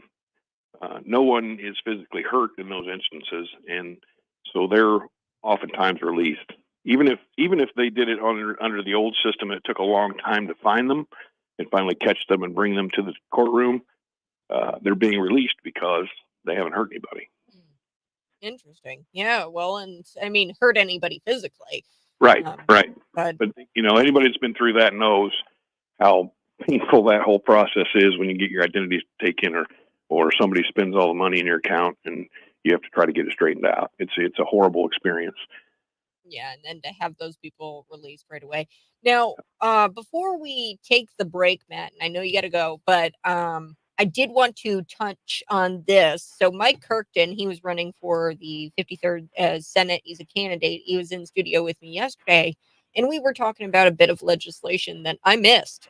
So it's effective. It was effective July 1st, 2023, and it deals with the sheriff's salary. Can you explain what your salary was like, how it was comprised, and the decisions that were made about your salary prior to July 1st, and now what it looks like after July 1st here in the state of Illinois? It used to be the county board determined what the salary was for sheriff in any given county, and they would have to decide that before any election, even before a primary or anything, I believe. And for the 4-year tenure of the incoming sheriff or whoever was running. And that's the way it was when I started my campaign for sheriff. But afterwards, the state passed this legislation that said, and I don't know how they come to the determination of what the state's attorney makes necessarily. I believe it's probably based on population. But my salary is now under that statute 80% of the state's attorney's salary, and I don't know what the problem was they were trying to fix there, but it did give several sheriffs across the state an increase. I'm not sure what that statute says about who has to pay what. I believe the state is responsible for part of that. Well, it's all taxpayer, right? Yes, it's all taxpayer. Yeah, it just comes from different pools and different kitties. It's just Yeah. that. So yeah, I just found that kind of interesting. I know that you and Erica Reynolds were very outspoken about how you were not for the Safety Act here in the county prior to the Illinois Supreme Court upholding that. Now you have to live with it and adapt. Because the Illinois Supreme Court upheld that law. But I'm going to ask you just flat out, do you think that, and I don't know if you can answer it, but we're going to try. Do you think that this is J.B. Pritzker trying to buy off these sheriffs? I mean, there were over 100. I mean, we have 102 counties. I think it was like only 2 county sheriffs who were for the Safety Act, and they were very honest. And they said, J.B., we don't want the Safety Act. Right. Was this a way to kind of buy off sheriffs to get them to sign? Because now, will that ever happen again? Will sheriffs across the state dissent when it comes to laws that are passed via the assembly? Yeah, I think they will. I don't think it has. If it was an attempt to do that, then I'm sure I'm positive it didn't work. I think each sheriff, at least all of them I've met, are they're individual thinkers. They're not going to go along with a program if they don't believe that it's the right thing to do.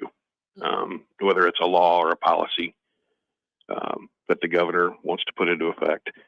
I think everybody will make up their own mind, regardless of any salary increase or decrease. That's not what we're here for. Yeah. Well, Matt Lane, thank you for keeping McLean County safe and all you do. Folks, send a message. 309-451-9299. I'll be sure that Matt gets them. Say thank you. And thanks so much for joining the program, Matt. Thank you. Thanks for having me. All right. You have a great rest of your day, folks. We are going to take a quick break, but when we come back, unpacking the Safety Act, we're also going to talk about Bloomington. They're going to possibly raise your property taxes. Tim Gleason kind of made that clear at the Bloomington meeting. They're going to have a special meeting where they talk about property taxes. And Sheila Montney, she's fighting. She's saying, no way.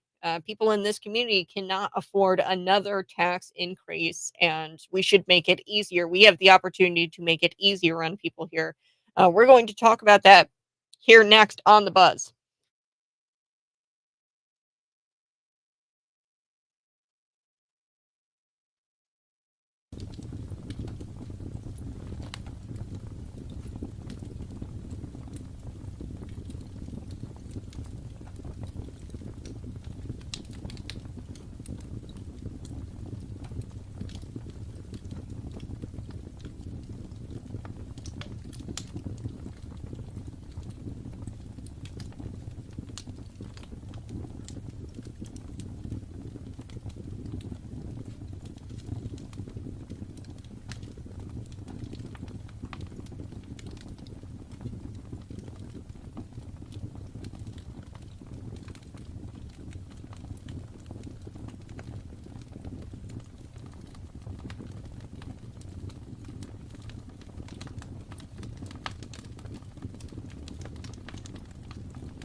Good morning. Thanks so much for tuning in, folks. We're going to be right back talking a little bit about Islamophobia, transphobia, and how they try to tell you that this is an irrational fear of yours. But I don't think there's any problem in having a fear of an ideology that breeds support of violence against civilians. And I've got the statistics here, so that's next on the buzz.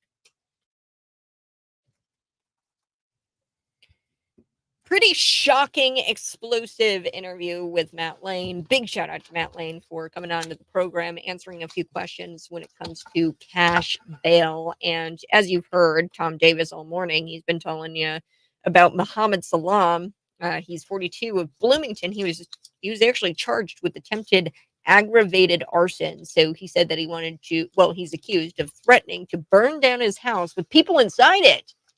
Police said that he was arrested again hours after his release from jail. So they released him on no cash bail.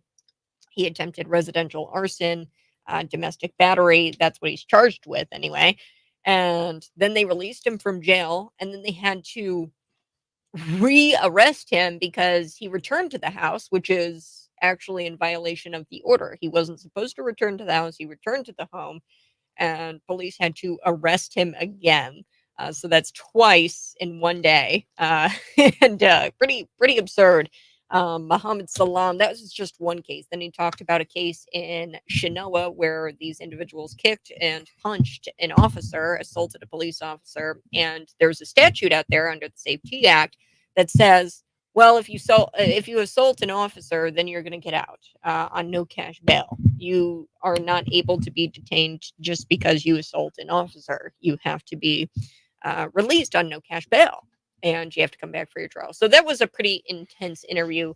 In studio with me, David Paul Blumenshine. David Paul Blumenshine has a show Sundays 1 to 3. You're going to want to check it out on Cities 92.9. I'm live on YouTube, Facebook, Twitter, and Rumble. Good morning, David. How are you? Good morning, Kat. I'm over here trying to adjust my mic. You're trying to adjust your mic. Yeah, I see it over there moving around. That's me, because I have to take it higher. I have to take it lower. Hey, Kat, you know the crazy thing about criminals? What's that? They usually commit crimes. Oh. That's news to me. Right, it's news to Not me. to JB. Yeah, that sly little thing he did, and I asked Matt Lane just straight up. I said, is he trying to buy off sheriffs because they had some political dissent to this law, the Safety Act, the no cash bail? A lot of officers were not, and a lot of county sheriffs were not for it. And come July 1st of 2023, which is after all of that backlash came to the Safety Act from the county sheriffs statewide, they rearranged how the sheriff's salary is determined. It used to be determined by the McLean County Board. Now, that is no longer the case. It is paid for, or it's 80% of the state's attorney's salary. 80% of it is what sheriffs across the state. I didn't know that. Did you know that? I heard of that, but I did not realize that it was, and everything goes into force on different days of the year. The General Assembly has such a run at anything they want in the state of Illinois because they have the governor, they have every statewide office, they have supermajorities in both the House and the Senate. They are just implementing their plan, and it's fascinating how many people. I guess my question would be, if you already had known the end of the movie or the end of the story, the book, or the end of the football, basketball, baseball game, would you still watch it? Especially if you knew that there would be a football game, and the defense would just literally at the snap of the ball would just all lay down on the field. Yeah. Who would watch sports like that? Well, you're watching politics like that. Yeah. Right before your eyes. He is implementing. I mean, the better question is JB trying to buy off criminals? Yeah. And create his own criminal army? Mm-hmm. We know that the law enforcement doesn't side with JB. Mm-hmm. They endorsed Darren Bailey. The Fraternal Order of Police throughout the state of Illinois endorsed Darren Bailey for governor. our law enforcement endorsed a candidate that is not sitting in office. So I'm pretty certain they're still opposed to the governor Mhm. and what he does.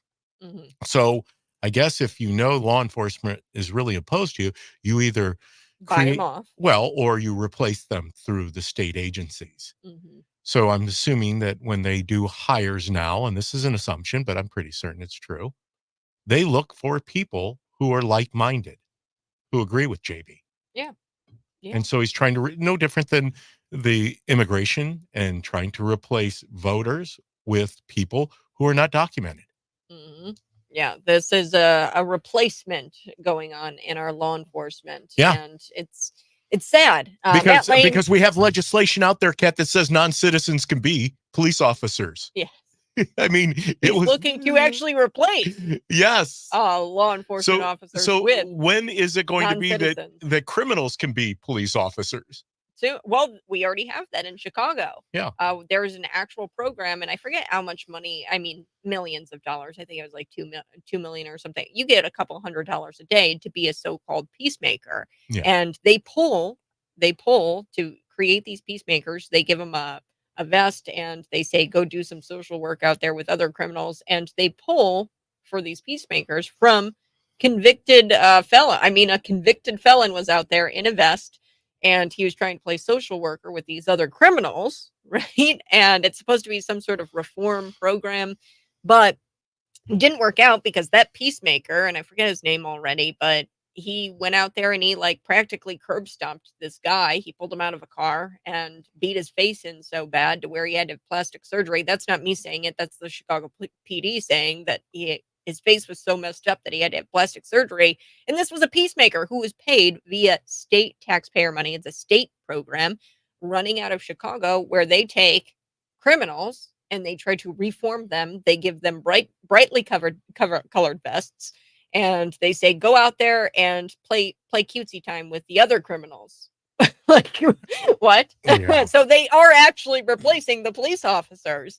I do want to switch gears, and we got to talk about the property taxes in Bloomington because that's going to affect a lot of folks. I want to play something from Sheila Montney, who is out there on the ground fighting for you. I mean, this is probably the best piece of audio that I've ever heard from a local official in Bloomington Normal. I'm just going to play it. Here we go. Reduce our tax rate to keep the actual amount that our residents would pay flat. And if you look at the other revenue sources and their trends over the last few years, we're actually capturing more, just for example, in sales tax alone, than the net of this property tax increase that we're talking about having. If you look at current economic indicators, interest rates obviously are a significant problem for folks. It affects affordability for both renters and homeowners and those who are in apartments. Credit card debt has been increasing significantly. Withdrawals from 401ks are increasing significantly. When you look at all of these things, and a special note with the library, reflecting back the last 2 years, the property tax increases taken by the library are significant. And as I reflect back to the decision made 2 years ago to make a significant investment in the library, I point to one specific thing, and that is a grant that the library was awarded for contributing toward the building of the library, which is great. However, half of that grant was not used toward principal. It was actually used by a decision made by the library board to effectively add back in scope in that project that had previously been cut. So I just bring these things up because I've talked to 2 different banks here in the last week in order to validate some of these things in terms of the reality of people's lives locally. And phone calls are coming in significantly asking what's going on as people are opening their EAV notifications and also seeing changes in their escrow, and also, again, the impact of the interest rate changes as people might have moved from one home to another and been completely caught off guard based on financial acumen as to the difference in interest rates when they were really just considering the difference in price from their prior home to their current one. So I just ask that we take this meeting discussion coming up with humility and understand the constraints that people are living in this community. So that's a lot to unpack, and I know that it's going to take a little while, so I do want to take a break. David Paul Blumenshine and I will be back on the other side. Basically, what Sheila Montney said there, we need to decrease, I believe, the tax rate in order to keep the taxes from going up on people. So they're going to be paying more because of the EAV property taxes. Your value of your home has gone up. So Your you're gonna be assessed value, yeah, yes. your assessed value has gone up. And what Sheila is calling for is that they actually decrease the rate, so that way what you're paying in taxes, The local rate, not the state rate is fixed, yeah, or yeah, the like local most rate of state government fixed. fixed. So we're gonna unpack it here on the buzz. Cities 92.9. There's a couple of things I do want to get to as well. This is pretty wild. I hope that I can get to it. If not, we're gonna share the video out there. This GOP senator stood up and almost fought this Teamsters president, Sean O'Brien. And there is a decorum. People are getting upset here in the House and in the Senate. That's next.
Good morning. Hey, this is the Morning Buzz. Before we get into Kevin McCarthy and this weird little scuffle thing that happened in the hallway with Tim Burchett, who is a representative, I don't know what happened because the mainstream media isn't reporting it accurately. There's no video, so I don't know what happened. Did he elbow him? Was it a scuffle? Was it a shove? Did he punch him in the kidney? Did he punch him in the face? I don't know because the headlines coming out of the story is insane. But we've got Matt Gaetz. He filed a formal ethics complaint. And now we've got a senator, a GOP senator. If you thought that's bad, where Kevin McCarthy allegedly shoved some elbows, pushed somebody, I don't know, you should listen to this bit of audio that I've got coming up here in just a little bit. We're going to go through it, David and I. David Paul Blumenshine right over there. Your reaction to Sheila Montney and what she said about the Bloomington property tax. Tim Gleason, he's dedicating the committee of the whole meeting next week to talking about raising that property tax. Sheila is very versed, obviously, in her former life of corporate America. She has a great grasp and understanding the financial world, and she communicates that very eloquently. Here's what I've kind of shared with you, and I share it with myself. You know, our audience is very knowledgeable about what we say.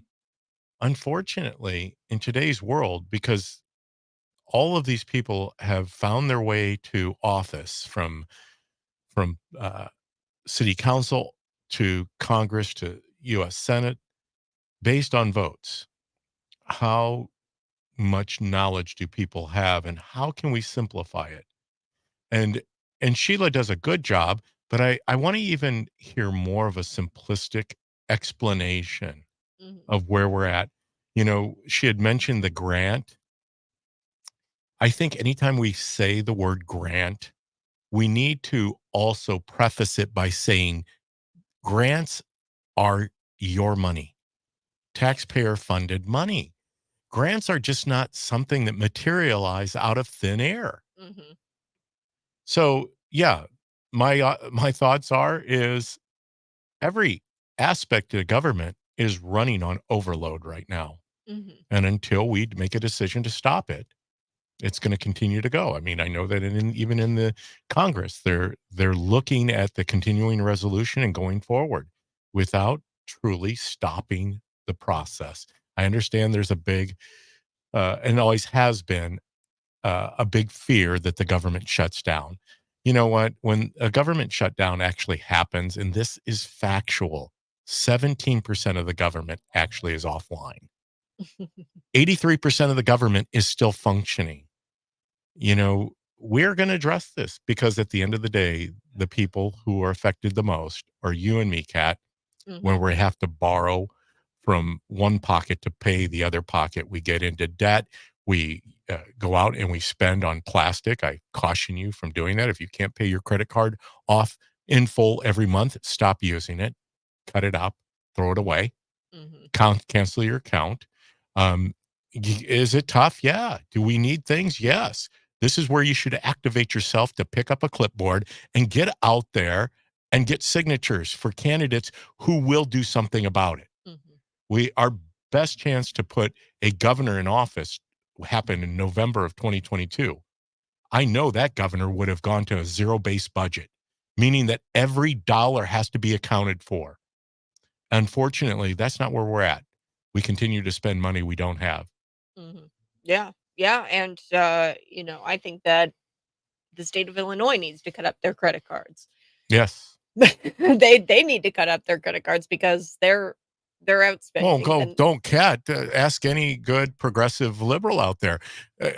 We're on the comeback trail. JB had 9 credit upgrades. Against it's still an F. It's still an F. Yeah, it's still an F. And credit upgrades coming from the fact that we borrowed from Peter to pay Paul. We borrowed from the federal government to try to solidify our financial outlook. It's not working. It hasn't worked. It's not going to work. Well, and here's Bob, and you're exactly right, Bob. He says, just a thought, how much of these tax increases are tied to the woke agendas, if any? Well, that's Yeah. exactly so the All of it. All of it. $750,000 for All the of it. downtown streetscape, that's just scratching the surface. This is a $30 million project, and they want that tax increase from you to pay for that project. Okay. That's what this is about. And They don't care about you. They Yeah. don't care about your household. They don't care about you. They don't care if you have money. In fact, they want a digital currency. They want this ability to track everything you do in a 15-minute city. That's what the downtown streetscape is. That And is that's not even everything. fake. They That's want to real. take your freedoms away that are guaranteed by the Constitution of the United States of America. And it's This not me is- saying that. The downtown streetscape, it was some sort of director of the project. I mean, he said Yeah. that he hopes that this is going to be a part of this smart city. Look up smart cities. It's the same thing as a 15-minute city. Yeah. These smart cities, they're designed to track your every move and for you to not go anywhere, to be within 15 minutes of everything you could That's ever right. possibly want. Think about this, Kat. I just want to put you in the mindset of a progressive liberal Marxist. Please don't. No, Okay. I think we need to. Yeah, I let's think try this is part of understanding the argument. These people actually think that the world is going to end if we don't implement their 15-minute cities, if we don't do away with carbon, if we don't do away if we don't do away with meat, if we don't do away with cash, if we don't do away with the Constitution of the United States of America. They truly believe that. Mhm. You know, Mark Levin's book, I've not read it. I've got to get it ordered, but I've seen enough of it. Democrats hate America. We've got to take a quick break, a quick message from our sponsors, and then we're going to wrap up the show on the other side. This is Cities 92.9.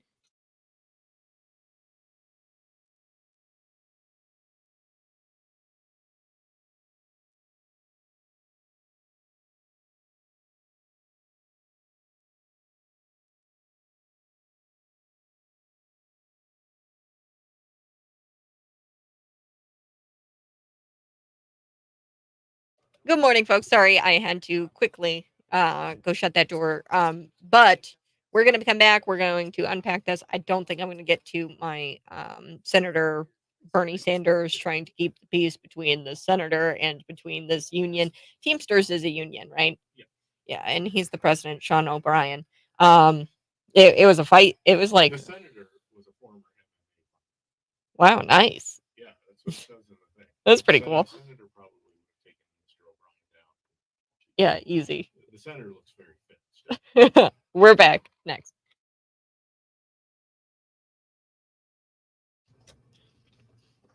Good morning. Hey, this is the Morning Buzz. Can you believe Pink? Pink's out there, and she's either a liar or a nincompoop, and she really needs to stop watching CNN because she's out there. She wants to give away all of these banned books in banned Florida at her Florida concerts.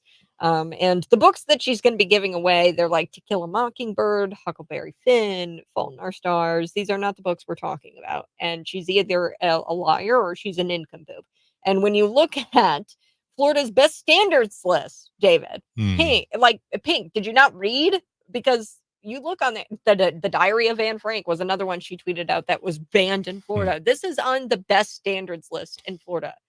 Like these books aren't banned in the state of Florida. We're talking about Ron DeSantis, Mr. Old Fashioned Ron DeSantis having the belief that, hey, if you as a parent feel that your kid shouldn't be learning about how to give a proper handy, and I'm just quoting here from Genderqueer because that's what it says in the book. If you as a parent believe that your kid shouldn't be learning about that at school, in their school classrooms and in their school libraries, he is making it to where the kids don't have access to that kind of stuff in those those spaces. But you can, if you want to do that as a parent, if you want your kid to learn about that, you can get it on Amazon. You can get the book yourself. I'm not going to provide it via the public schools. So that's Pink, pop star Pink. I didn't even know she was still a thing. Yeah, whatever. Bye, Pink. Bye, Pink. Bye, Pink. Bye, Pink. We got about a minute left. David Paul Blumenshine, your reaction to this GOP senator who I guess was former MMA fighter. Yes. Is there decorum left in Congress and in the Senate? Well, I think that we are living in a time, as I covered on my show on Sunday, where we're just willing to do and say anything to anybody. And obviously, this Teamster Union president had made some comments about the senator's life, and he was going to defend his honor. We used to do that, and there's nothing wrong with defending your honor, especially if people are uh, going to be out there just scandalously defaming people. Mhm. I love it. I love it. Bring it back. I mean, I love what this senator did, honestly, and maybe we'll get to it tomorrow. I'll see what kind of news comes out today. But tomorrow morning, bright and early, 6 a.m. to 9 a.m., this has been the Morning Buzz.